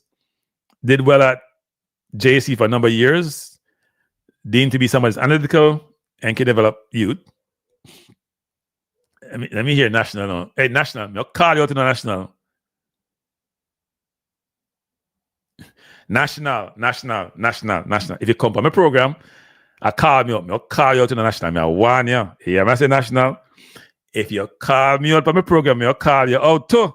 That's all I have to say to you, national. So I suggest, so you just stay in that chat, observe, and say nothing. So if the board voted for the interim head coach for possible 2 games, you're being disingenuous with your argument. What people, back up people. You guys in the chat, what's disingenuous in my argument? I am doing a comparative. Nothing I'm saying here is wrong. Nothing I'm saying, people, brain drain, tell me brain drain. Because you're a very thoughtful, deductive, and you view yourself as the epitome of intellect, brain drain, and a what do I call you? I have a name for you. So brain drain, you tell me, because I'll listen to you. Tell me, what have I done here, which is inappropriate, incorrect, disingenuous, like national trying to say. Because national, Mr. just say, watch me, and I said nothing. That's how I want you national.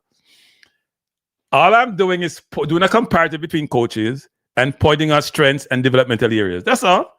Nothing I've said here has been denigrating anybody or belittling anybody. Nothing. But let me keep going. For national, interrupt me. Theodore Whitmore. Strengths, tournament success, player management, CONCACAF experience. Right? And Lorne Donaldson, elite international performance, motivation, modern systems. And by the way, with Lorne, when the US team played, I forgot what tournament they played in. A number of the girls who played for the US national team were very commendable about Lorne Donaldson and how he has helped in their development. So these not play people he was coaching at the time. They were part of the US national setup, and they were commending him and what he's done, especially the ones who were from Colorado, how he has helped them. So kudos to Lorne. Getting support and getting flowers from individuals who are part of a elite coaching setup. Now, in terms of weakness and controversies, coach Rudolph Speed is conflict of interest, limited international experience, and the World Cup failure area. Let me tell some people. It's criminal that we failed to make the World Cup automatically. Criminal. I'm sorry. And I've said this before, and Rudolph will be vexed with me. I don't really care. Anybody who's involved with that should have been fired. Everybody involved with that at every level should have been fired. When you miss out on $9 million, what the number is, and could it help? I mean, if they in the JFF take 2 for themselves and share for them bonus and get the coach and take the next 7 and invest in the program, we not no fight with that. We not complain. Right now, we look, we not get nothing. They snatch defeat from the jaws of victory, as far as I'm concerned. In fact, they don't snatch it. Then grab it and hold it tight from the jaws of victory. It was hard not to qualify. And somebody said the other day, why is it that Rudolph is now recruiting so hard? Why was this recruiting done before? Did he deliberately try to sabotage what transpired? And I've said to people, no, I don't think Rudolph did that. So I'll come into his corner by saying that. I don't think so. I think he's always been nonchalant when it comes to recruiting. I think he's always been conflicted. Right? I think he's conflicted. I think Rudolph is actually conflicted when it comes to that. He's getting pressure from maybe his own situation with Cavaliers might affect this, or the parish presidents, but I think he's conflicted. So I don't think he's ever got involved in the recruiting part, which he probably should have done if he wanted to make the World Cup. They should have made all the stops, pull out all the stops to get to the World Cup without now being reactive. I keep telling them, being reactive versus proactive is not a good thing. Failing to plan is planning to fail. And this failure is a colossal failure. And I'll be honest, people, it's unforgivable. There are certain things in life which are unforgivable. Not making the World Cup is unforgivable. Let me keep going. Miguel Coley, limited experience, quiet leadership, not as vocal to me as he probably should be. Doesn't command the room. That's challenging. Theodore Whitmore, tactical conservatism, JFF tension. His communication skills have improved. But also, I do think it hurts him quite a bit because sometimes people equate how you communicate in a public forum with your football acumen, and that may not be the case, right? That may not be the case. You may be very astute when it comes to being able to articulate your views and your perspective and communicate to your team and your players about how things should be done, while at the same time not being able to be that eloquent when it comes to communicate in a public forum. Right? So, yeah.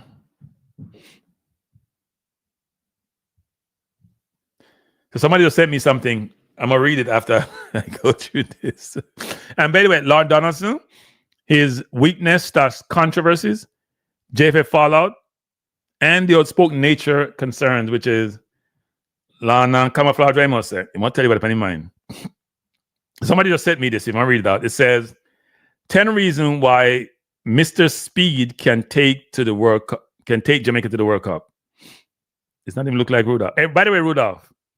So maybe every time I put up Rudolph, I want the best picture. I look for put him up in the people, and make sure the AI create the best picture for Rudolph, put in that good light. So I can't say me I fight him. Proven JP a winner. So here's the 10 reasons why somebody says Rudolph can take Jamaica to the World Cup. Sorry, people, my eyes start running water again. I do apologize.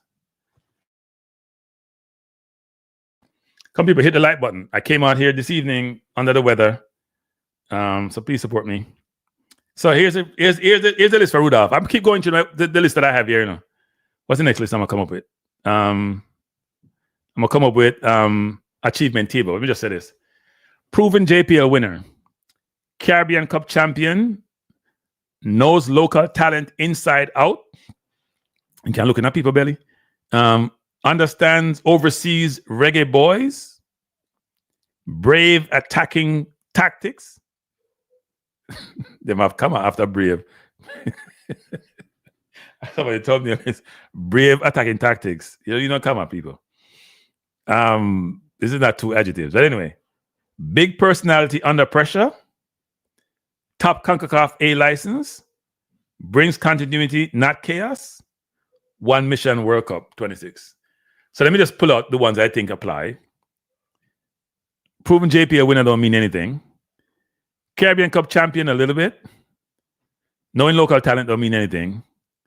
Understanding overseas Reggae Boyz, I don't agree with that. Brave attacking tactics, kick and run football is not attacking tactics. Big personality under pressure, I would agree with that. I saw him manage the ball. I thought he was brilliant in that game, actually. Especially put on a play in the 75th minute and take him off in the 85th minute. Top CONCACAF license, I don't consider Trinidad license to be top license. Brings continuity in that chaos. Really? They failed.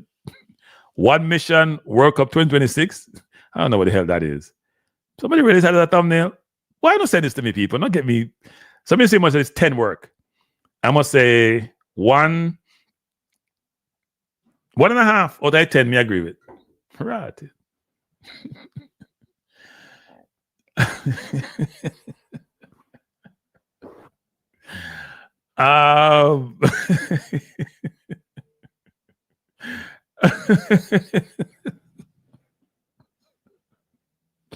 Anyway, people. Lord help us. So top, let me keep going, people. Top, let me keep going back to my list. Did my list drop off the table? Sorry, people. My list fell off the table. I'll go back to my list. So here's the list, people. I'm back to it. the list is brave attacking tactic.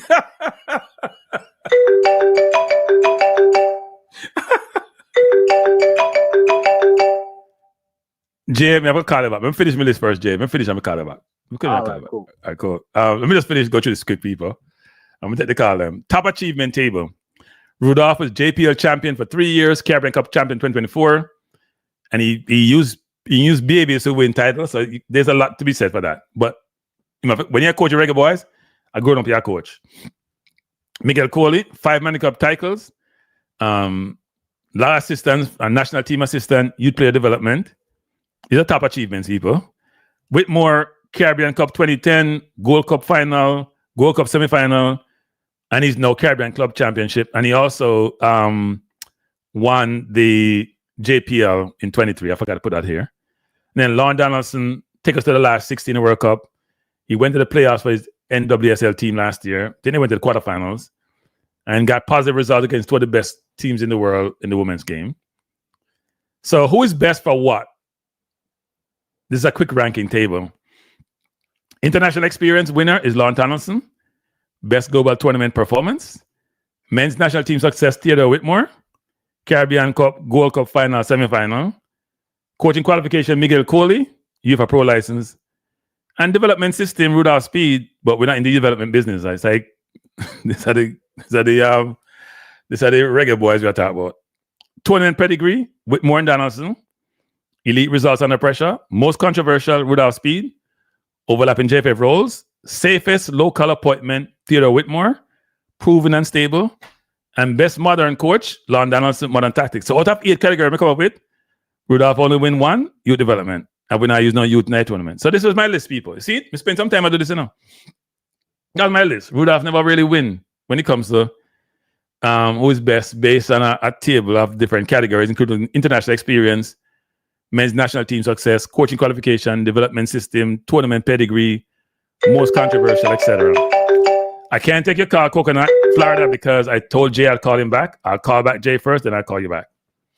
Sorry about that. Whoever is at the 321 number, I have to call you. I'll call you after I call Jay. Let me call back Jay, and then I'll call you back.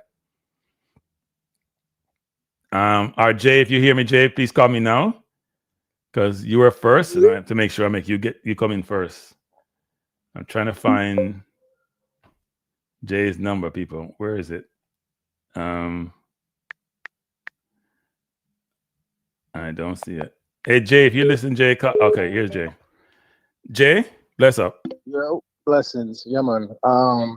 Yeah, good news, Kranky. I wanted to tell you, I'm here in Orlando, Florida, right? Yes. And, I was at a Vietnamese restaurant and I ran into, two Yardis, and they knew about your show, and we were talking, and I didn't know them from Adam, and I thought that was good. You know what I mean? That your message is getting out there. So keep up the good work. Is you sure that's good or that's bad?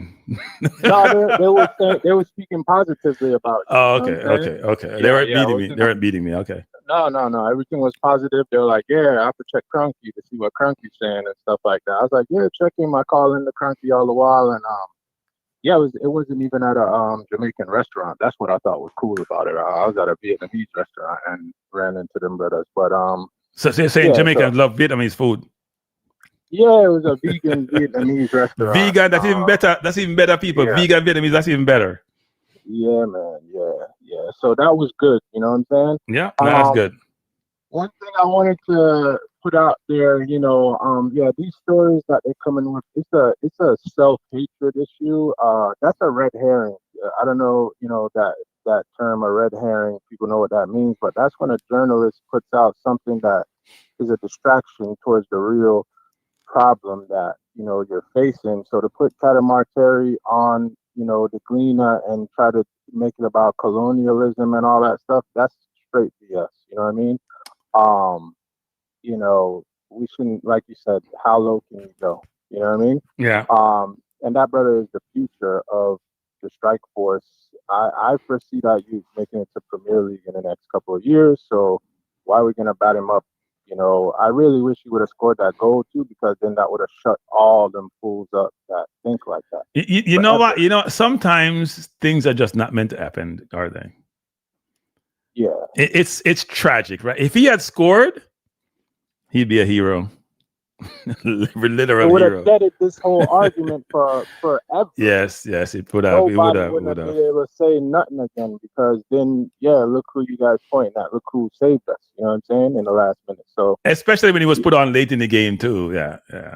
Right. Other thing I just want to touch on real quick, cause my battery's kind of low, so I don't know if it drop out. But like, I went to France '98. You know what I mean? I was at Parc des Princes when we played Argentina, right? Yeah. And even though we got blown out and stuff like that, it was still one of the greatest experiences. Just traveling to the stadium, getting there, the intensity of the match, everything. You know what I'm saying? The environment, all that's great. And what I feel bad about is that a lot of youths, a lot of people, a lot of families and stuff gonna miss out on that experience. And even though I don't agree with this whole self-appointment thing from Speed or whatever, right? Just for us as the fans, I am kind of like sort of leaning to like what Ball Pre and I think his Chemo was saying, like, yo, we're gonna just roll out, go to Mexico. For the people that's coming from yard, you don't need no visa and stuff like that. Cause we do need that, and not for nothing, it's the World Cup. Like, even though it's the qualifiers and stuff like that, the intensity and the environment is gonna be like a World Cup match. You know what I'm saying? I hope they can recruit some decent players to add on. But I'm just thinking for us, because listen, man, if we don't make it, this space is gonna die out. Like, it's gonna end up dying out for the next 2 to 3 years until World Cup qualifiers start again. And also by that time, if all these other Caribbean teams like Haiti, Curacao, and all the other teams that don't have this internal conflict of like self-hatred with their brothers that's born overseas,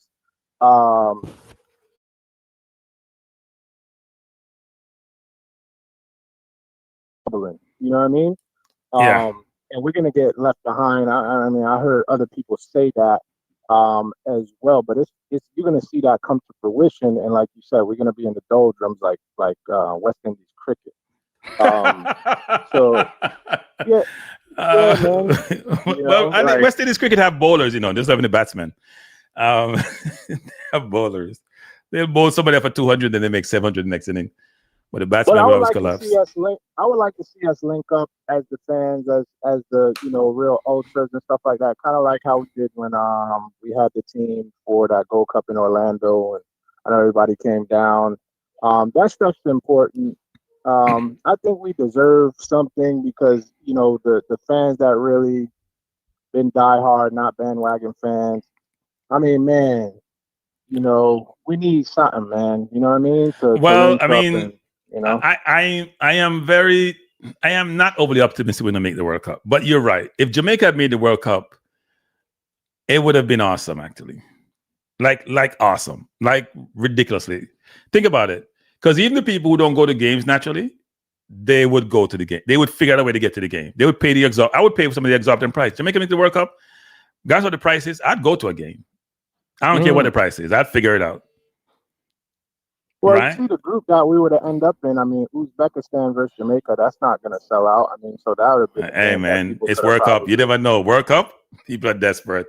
Bro, they're going to do dynamic pricing and then drop No, they have changed dynamic pricing, actually. They're canceling dynamic pricing. Oh, really? Oh, yeah, okay. They're canceling dynamic pricing. Yeah, FIFA decide that they're making enough money, they don't need to do dynamic pricing. Yeah, man. I mean, that's the only thing, just to give that food for thought, like, you know, because this might be the closest we actually get for some people in a lifetime or in a long while. And those games are going to be real. It's going to have the same vibe as the World Cup. Even though it's not World Cup proper, It's going to be the same scenario of being in a neutral location, having to travel, having to link up with your supporters and stuff like that. And, you know, the thing I think, though, is if we can get past New Caledonia, right, and we take on Congo, we should really try to get that thing at least the penalty kicks. Because if you notice when they played Nigeria, they were not good at penalty kicks. And I would put my money on Andre Blake to save a couple as well. You know what I'm saying? That's where I think. Yeah, well, you have to get the penalty kicks first, and that's a long, because you got to go extra time. It's a long way away. My view is that what we should do is, frankly, is just from between now and say February, just get the best players possible. I'm not into, we just bring the people who are there. It's the same recycled players. Sorry, they weren't good enough the first time. They won't be good enough the second time. It's just not. A lot of them are not. Not all of them, but a lot of them are not. No, I agree. I mean, that's got to be it, because the thing that's so crazy, Kranky, that everybody else sees it and is doing it, and we're the only ones fighting ourselves. Kranky, you know, if we recruited all the potential dual nationals, we would be the second most valuable English-speaking team in the world. I'm a caveat that by saying they have to want to play for us, but we haven't created the environment or the recruiting mechanism and system to get some of the better players. We just haven't. We're not like a Morocco who has a process and system and track kids from young. We actually reject kids who have the potential to play at a high level, and then when they get older, we're saying, this should be a consideration, and then they get cursed out by fans who those players never want to play for us in the first place. I mean, if you think about Cadamarteri, who got called by England, for example, he came and played for us eventually. So and the other players who would Let do me so. ask you a question. Yeah. Do you think if we didn't have this kind of pro-am league and we just had like a really just, like almost like no league at all, that would be a better scenario, because then there wouldn't be this kind of like struggle of like, no, we gotta, find these places for people who's playing in the JPL and stuff like that. Like if we didn't have no JPL and it was just nothing almost, you know what I mean? Or straight amateur. I think the JPL is the right approach to take. I think what we need in Jamaica are better coaches, which is something that they're working on. I think what you want is as many good players or very good players, excellent players as possible across wherever someone is a quote unquote Jamaican or Jamaican nationalized. So you can have a great body of players to select from. You should be in a situation where you're debating two excellent players who you should bring in the team. See, like how England is struggling with a Foden and a Billingham and a Palmer and a Eze.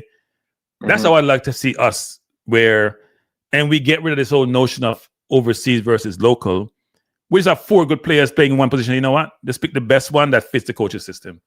Instead of what's going to happen is they're going to subsidize whoever is born locally and give them like bonus points for being a local. That's what I'm saying. Like that's going to happen. They don't have no league.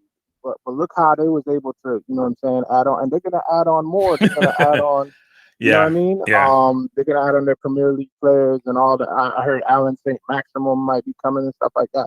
Like, yo, they're gonna get strong, you know, and they don't have no local league. So it looked like when you have the local league that's somewhat decent, it's almost like a hindrance because you're looking towards that to say, you know, either whether it's trying to sell players or saying we could supplement it. If we didn't have the wrong mentality like we have, it wouldn't be a problem. But because of the mentality, that's what makes it a problem. It should be, hey, we're all one family. Let's make this happen. Let's unite and fight for one common cause. You know what I mean? But, you know, it's sad, man, because, yeah, you know, when you see the mainstream media down there having this knee-jerk reaction of, blame the Englishman. Like, what the hell is that, man? When you got all this stuff going on with the Federation, y'all don't want to say nothing about that. Like, you trying to find scapegoats. Like you said, man, how low can you go? Yeah. Terrible. Thumbs down. I don't know what you can do. I don't know what you can do to boycott or call them. I don't know if they got a Google rating or Yelp or whatever. I would No, just they don't have it. We don't have any of that to I don't think they would care anyway. They'll tell us they're a private organization. I want to do something to thumbs down that, man, or whatever you could do to vote that down or whatever. It's like, nah, man, we can't have that, man. That's just backwards thinking. It's archaic, man, and it's just like, yeah, like you said, it's how low can you go? But anyway, Kranky, yeah, hey, man, respect. Thanks for the call, Jay. Know, yeah, man, bless. You're broad, man. You're broad out here in the YouTube streets, man. All so right, enough respect. Bless up, Jay. Thanks for the call. So LB 9567. When you're using an analogy and a comparative, please use one that applies. Messi, Neymar, and Mbappe were three prima donnas who played no defense. That's why they couldn't win. They are looking at each other to go run and get the ball to give it to them, and nobody was one to do that. Don't use that example for anything. Please don't do so. Messi won with Argentina, okay? Because they go get the ball and give it to him. You can't have three players who want to play defense. Mbappe won with France. Messi won with Argentina. You can't have players who don't want to play. I say you can get the best team of everyone putting together, not 8 and 3 separate. Okay. Don't use that analogy. Come up with a better one. Get the best players, people. Real Madrid is a pickup team. Real Madrid is a pickup team that always win Champions League. There's a reason. They try to get the best players, put them in the best position to win. I could name 6-7 players on this team who are not good enough to get us over the line to get to the World Cup. All right? So my hope is that we go out and get some players.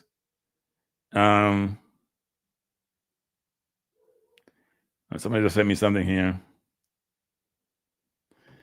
Yeah, this whole concept of the narrative in Jamaica. I got a call back. The person just called me. The narrative in Jamaica that seemed to be anti-diaspora. Of all the countries in the world, Jamaica should be anti-diaspora in any way, shape, or form. And when you tell people in Jamaica that, then give them call them nonsense meter, because they don't like hear the truth. The truth shall set you free, as them say. No, I don't see it. The person just called me, but I can't find their number. Trying to call back this number. I'm not sure why it's not showing up. Press, there you go. Give me 1 second, people. Somebody just called me. I'm trying to return their call, but I'm having difficulty locating it, which is not good. Maybe they call me regular. Yep, they did call me regular.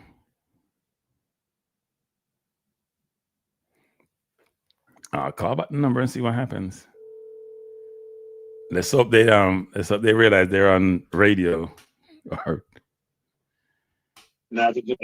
Hello, you're live. Okay. Kranky. Yes. Who am I speaking to? You're speaking to Gordon Edwards. Gordon Edwards, how are you doing, sir? I'm pretty good, right? I was just giving you a background because I did back in Jamaican soccer way back when Captain Burrell first came in as a GDF representative in Kasafa. Okay. Right. One of the reasons why Speed has a special animus towards Lon Donaldson is because Lon Donaldson's part of the original Cavaliers. used to play with Leighton Duncan, the founder of Cavaliers, put it together, along as one of his gems. Okay. That's one of the animals. I have a special look out against you because you used to say that, you draw the analogy as if the players cannot say, be critical of their employers, as if the GFF are employers, but essentially the GFF, are like the people who put on a concert, and without the stars, there is no show. Okay. As far as I'm concerned right now, if people analyze Rudolph Speed's championship stuff in Jamaica, he gets the best talent because he has the best local scout coming into his program. But his teams, if you analyze his Jamaican Premiership League wins, his teams never win the leagues in terms of points, or very rarely do. He gets into the playoffs and then beats everybody by modest amounts and wins on penalty kicks and then calls himself a champion. But does it matter how you win? Isn't the whole goal to win? The goal is to win. But if you're thinking about the future and progress and development, how you win is important. Getting lucky, you can win by luck, but luck runs so far. But how do you win 3 out of 5 championships and call that luck? Okay. Look at last season when they were trying to disqualify Mount Pleasant players at the semi-final level. When you are wearing hats in the refereeing department, in the coaching department, you're stacking the deck on your side, right? You have to. If you're playing on a level playing field, who knows? But if you can, it's like Manning Cup. Most Manning Cup teams in Jamaica don't have 11 people in the 17 to 19 age group who are good. The big teams have that, but the small teams don't. In the Jamaican Premier League, is the same thing. Many teams don't have a full roster and a full squad of strength. It's like right now in the British Premier League, you have a bunch of teams that in any given week, the number, which level you are in the Premiership changes dramatically because all the teams have full squads, and anytime you come so far, you can get beaten. Man City can get taken by Leeds. But here's what you're missing, though. Here's what you're missing with Rudolph. So I can't believe I'm defending Rudolph.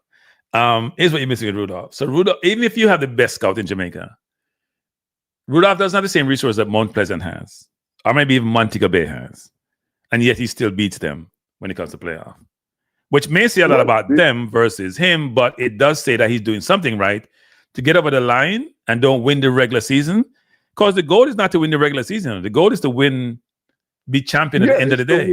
Is to win the playoffs. The goal is to get in the playoffs and win the playoffs.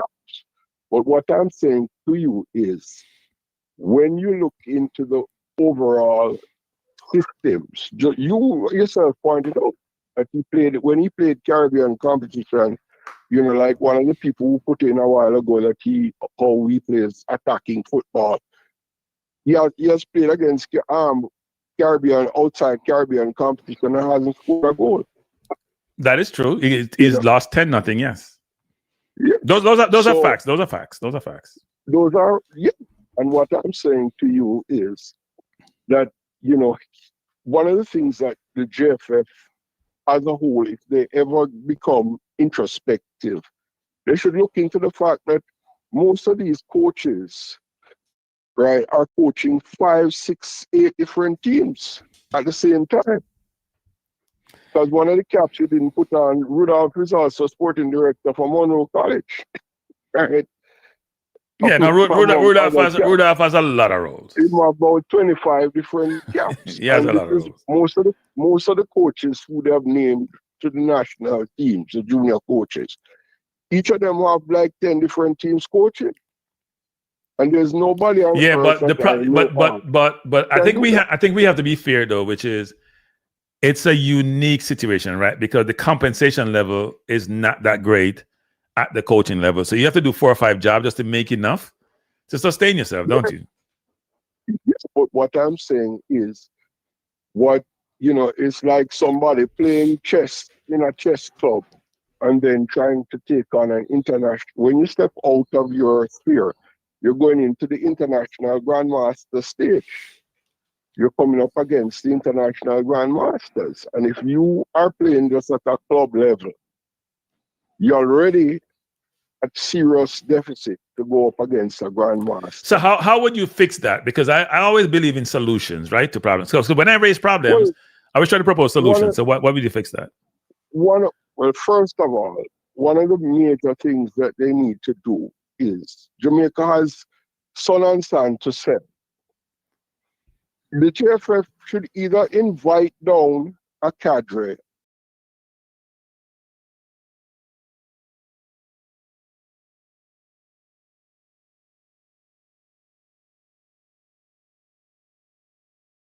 summer and stuff and give our coaches some kind of background, because our grassroots level coaches are not producing the skills. I've been watching football now. I can't see any local player right now who can kick a ball as hard as Ali McNabb used to kick back in the days. But Ali never have no skill. He could kick it hard and quick. He could have kick it hard, but you don't even have that. All right. You don't have anybody with the ball handling skills of a Tati Brown or that kind of ball skill, right? You don't see that when you watch the JPL games. You don't see people with the individual ball skills that used to be dime a dozen when Diego Gordon and Skill Cole and them people were around. And this is what I'm saying. The ball skills on the island have gone down, right? And this is just the raw talent of ball skills. So when you add that to the fact that now all of these people are coaching people to be robotic, formulaic kind of players, the actual physical skills, it's appalling to see the type of tackles that go on sometimes when I watch the JPL games on TV. Right. They can't, the touch, the first touch, which is most important in international football, the coaches are not even coaching first touch, right? So if you get a player that don't have no first touch, you can't even think about teaching them tactics, when that is happening. If you don't have first touch and you don't have command of the ball by the time you're like 11, 12, it's an uphill fight, a serious uphill fight, and this is what the problem is. Right. Yeah, but you have the same technical director, right? Downswell. I would remember watching him live as a schoolboy. Right, but Downswell, I don't know what the role Downswell played. I don't know. Well, he has a name and he's getting paid by FIFA, and he's been being paid by FIFA for the last so much years. And technically, I mean, that's a eater food system. That's an eater food system. Yeah, but if you're my age, which I assume you're a little younger than me, but if you're my age, when people used to use milk carton, and orange juice box ball, and we would have scrambled. We'd have loved to get a tennis ball to kick on the corridors when we were going to school. No, may I have ball? My father, she sent ball from England, so may I have ball? Okay. You're fortunate. You get ball from England and fight. Can people take my ball? But anyway, go ahead. But back in the day when I was a kid, I mean, if we... But you're right. We say it's orange box and everything there. Yeah, you're right. Yeah. If we had a tennis ball on a regular basis to play ball, that was a big thing. Because we didn't even... And we had better ball skills than these kids now. Well, I don't know if we have better ball skills. I think the game has changed, right? Because in our days, we didn't play as much unselfish ball, I'm going to call, as people play today. There's much more possession passing occurring now than in the day when you're talking about, which is a lot of individualism. I think the game is much more structured now than it was then. Kranky, back in the day, they used to have mass games in Hero Circle before it was properly fenced. Back in the day. And we had kids who had serious ball acumen in terms of being able to possess a ball and keep a ball with 10 different people tackling you. Yeah, right? but you have to admit the game has changed, right? You have to admit the game has changed. Yeah, the game has changed, but I'm saying the basic ball skills, being able to receive a ball, turn, and play a simple 5-yard pass, right, is very unusual in the Jamaican game now. There's very few times you watch a KPL game on TV and you say, "Oh, that player has ball touch." You know, because as soon as a kid can kill a ball for a pass, the whole Jamaican crowd is Ray, ya baller, right? And I've gone through this when I used to coach in Jamaica too. But I have a question for you, caller. Did we really know how to coach in Jamaica way back when? Because there was no formal coaching education, and it was mainly you learn from what you saw growing up. Right? Let me give you some history. I went to a FIFA clinic put on by Bailey Cadamarteri in the 1980 something, right? And that was when Jackie Bell and people like Dennis Zady, and they brought down Bailey Cadamarteri, who coached Northern Ireland in the 1982 World Cup. Right. And he came, and the title of the program was Restarts, Free Kicks, and Dead Ball Situations. I couldn't attend because of job. I couldn't attend more than 3 days out of the 5. And that was in 1980. That was like in 1983 or 1984, right? And that still nowadays you can't see a good throw-in taken by a local team. You can't see a normal free kick being taken by any team playing in Jamaican football. You know, these are things that if they had continued with that kind of program and got progressive coaches to come and do the seminars in Jamaica, where all the coaches, instead of right now there's a situation going on where a bottleneck, there are only 3 spaces and they go down to Trinidad and it's only 3 of them can go or whatever. Instead of saying, you know, get somebody to come to Jamaica and every 2 months get another coach to come and deal with some specific aspect of the ball game. Well, no, I do think what they need to do actually is what they're doing now, which is they're trying to get people to get the accreditation that they need and bring it back to the island. And then those individuals become instructors if they have the required acumen to coach across the island. So it's almost similar to what Spain has done, even though I have said this before, which is. But you say it all the time, and one of the few things I agree with you 100% is you don't go to the least among you to learn their system to bring back. Right. That's what I was getting to. That's what I was getting to, which is I think you should have gone to Spain. But I'm saying to you, there are countless people, right, from Spain or Portugal or even within closer to home, people like countries that are similar to Jamaica in size that have successful programs, like Paraguay, Uruguay, Ecuador. You get me? There are people in these countries. There are people in these countries who speak English. There are people in countries like Brazil who do speak English also, who are in the football fraternity.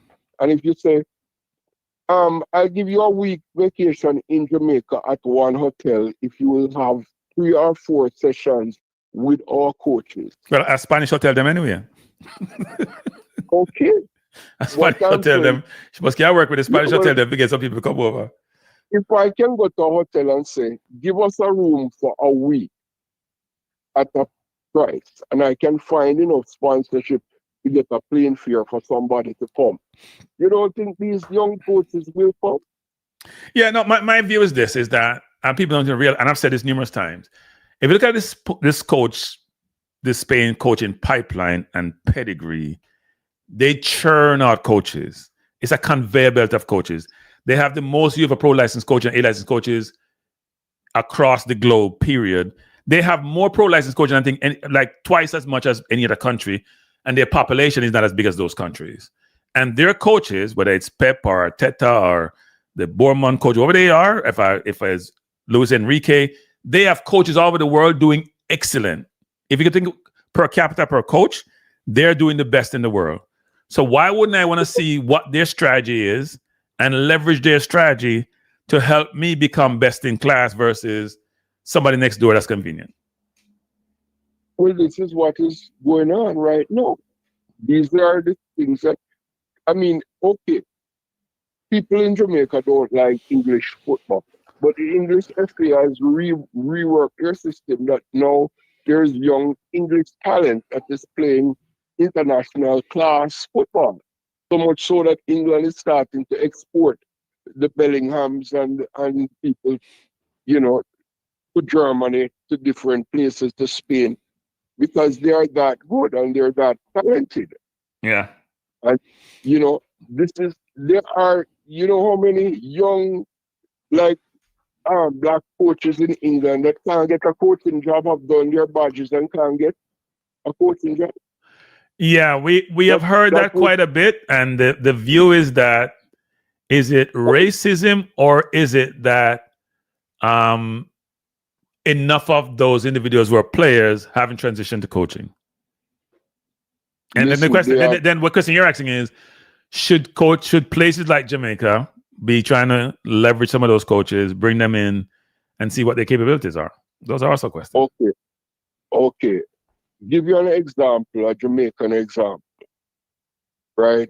Back in the day, high flying, when JC first recently started dominating Manning Cup, right? That was from the 60s. In the 60s, right? There was a guy named Derek Tompkinson, English man, PE teacher. He started that, and he left JC and he started the tradition out in Virtech, right? And he won like 5 years at Virtech. And towards the end of his tenure at Virtech, there was a guy named Ron Jones who came and produced at Woolmer's side of 1971, that magnificent Woolmer's side, right? And they swept everything ahead of them. Ron Jones eventually went back to England and eventually ended up as coach of Wales, right? You can check that out, Ron Jones.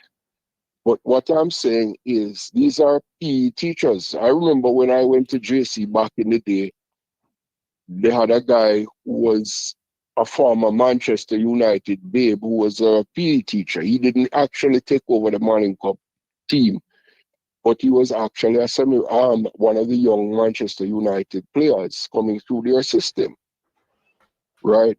But what I'm saying to you is, this fellow who played for Arsenal, who came over from Tottenham, forgotten his name now. Maybe you can remember. Centre half. Sol Campbell. Right? Sol Campbell got his badges and couldn't get a coaching looking. Yeah. But Sol has other problems too, right? Sol has other problems. Well, yeah, he wasn't the easiest person to look. The black coaches in England have a hard time. That's a fact. They have a hard time. Well, what I'm saying to you is, just like how Barnes was successful, Barnes was one of the most successful who came to Jamaica and did that thing. And it's the JFF. Yeah, but Barnes was like Hargrimson. He couldn't deal with the JFF. He had to leave. Yeah, but what I'm saying to you is, even don't give them the issue of dealing with or negotiating with the JFF. I'm talking about, 4 times a year, 5 times a year, getting these young guys, getting getting 3 clinics going, getting clinics with youngsters who just said to the British FA, send us some of these young coaches who are doing their badges. Yeah, but Carla, but here's what we're missing though. In order for you to be able to get these things done, you have to build relationships. You have to get out of your comfort zone. You have to go in an environment which you are uncomfortable. You have to meet people in settings which you may not be comfortable with.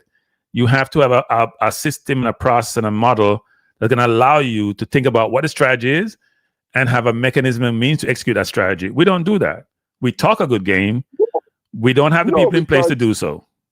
No, because some people, revisionists, who don't understand that Simoes built that team over 4 years, and that team lived together and toured together and spent months at various times in different countries developing the chemistry and thing of the so-called local-based team.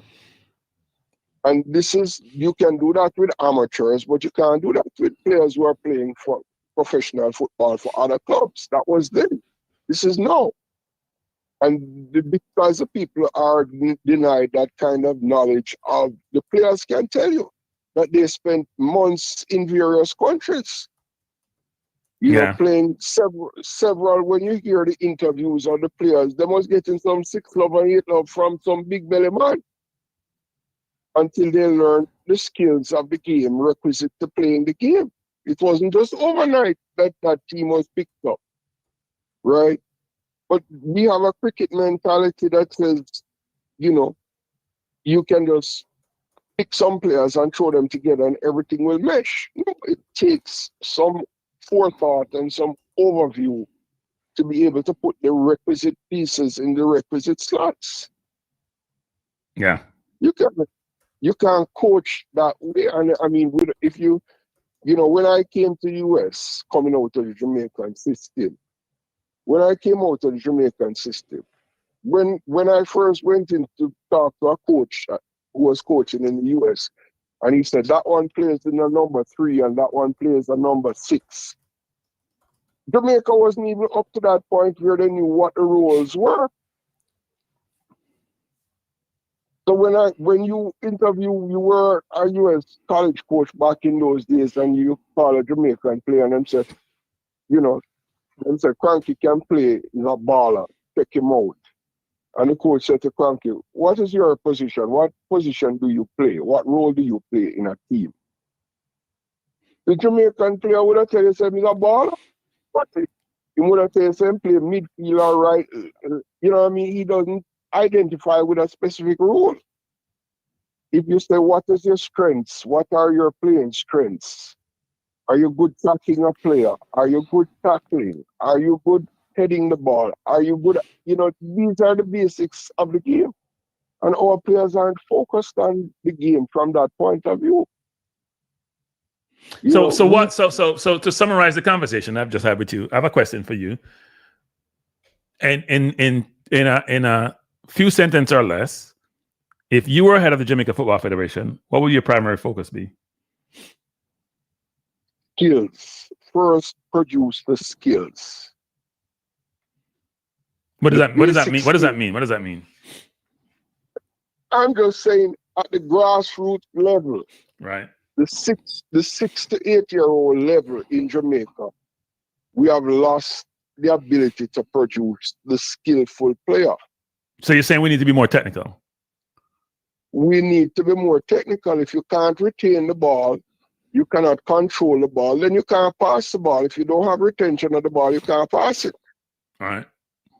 And if you can't kick the ball in a straight line 5 yards to the next player, then don't even expect him to make a long pass because he can't make a 5-yard pass. If a player can't receive a ball without looking exactly at his foot the moment the ball is on his foot, then he doesn't have the touch necessary to even scan the field to see who's coming. Yeah. Before you could be the greatest tactician in the world, but if your first touch is like a brick wall, it's a problem. One of the simple things I would introduce to all the coaches at all the grassroots level, from primary and prep school level, is putting a tennis ball in a sock and just learning to kick it consistently in a direction where you want. Because, back in the day when I used to coach, Jamaican wingers were famous. Them could have run down the wing at 1,000,000 miles an hour and stop on a dime and broke anybody, beat anybody, 5, 6 players you put on the line, them would go around them or through them. But when you say drop the ball on the penalty spot, even if there's no defender on them, they cannot do it 7 out of 10 times. All right, sir. Well, I appreciate the call, sir. Repeatability is what allows people like Messi and the stars of the game to be consistent, because they can do the same thing 10 different times. Yep, totally agree. Totally agree. Yeah, man. Anyway, Totally agree. Yeah, man. Talking to you. Yeah, man. Thanks for the call. Like I said, try and impress if you talk to people from the JFF. They're not the stars of the show. Nobody wants to know what their name is. Nobody can tell you who is in the English FA. Right. Really? That is true. Nobody can tell you. Without the stars, there is no show. Every time a player is coming to prominence, and instead of burnishing that player and polishing that player and saying, yes, hold them up to the world, what are we doing? Incidentally, the bobsled, the people who are running the bobsled association, doing a better job than the damn JFF. Not only bobsled, basketball too, but that's another story for another. Yeah, but I'm saying, get the bobsled people aboard with the JFF, because you don't know the names of who it is, and yet they're winning gold medals without no snow. Yep, that is true. Yeah, man. You know. Bless up. Anyway. Yeah, man. Bless up. Bless up. Yeah, thanks. We talk again. I'll call you again. All right. Cool. All right, thanks. All right, people. That was Florida. I didn't get his name. I forgot the name. I'm getting senile, people. My eyes are killing me. I'm gonna close the program down. My eyes are killing me, people. I told you I had that surgery, and my first surgery didn't go well, and my second surgery, I sure is going any better. Can't see a damn thing out of this eye. Running water like crazy. But anyway, Paul Edwards, he won't give up. Hey, Paul. Hey, Paul. I don't know how much the JF is paying you to get beat up in this chat, but it's not enough. Okay, Paul is not. Paul, come here. People talking about we won the under 14, under 15. Lord have mercy. Hey, Paul, what happened to under 17 when we start getting up the age group? Under 17, under 20. What happened outside the Caribbean, Paul? And above that, JPL team outside the Caribbean.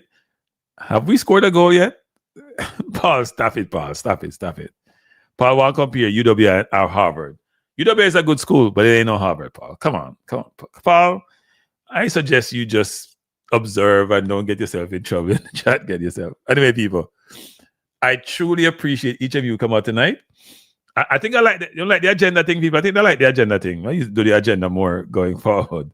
It's more a thoughtful way and keep me on track and keep me going through each of the topics I want to talk about.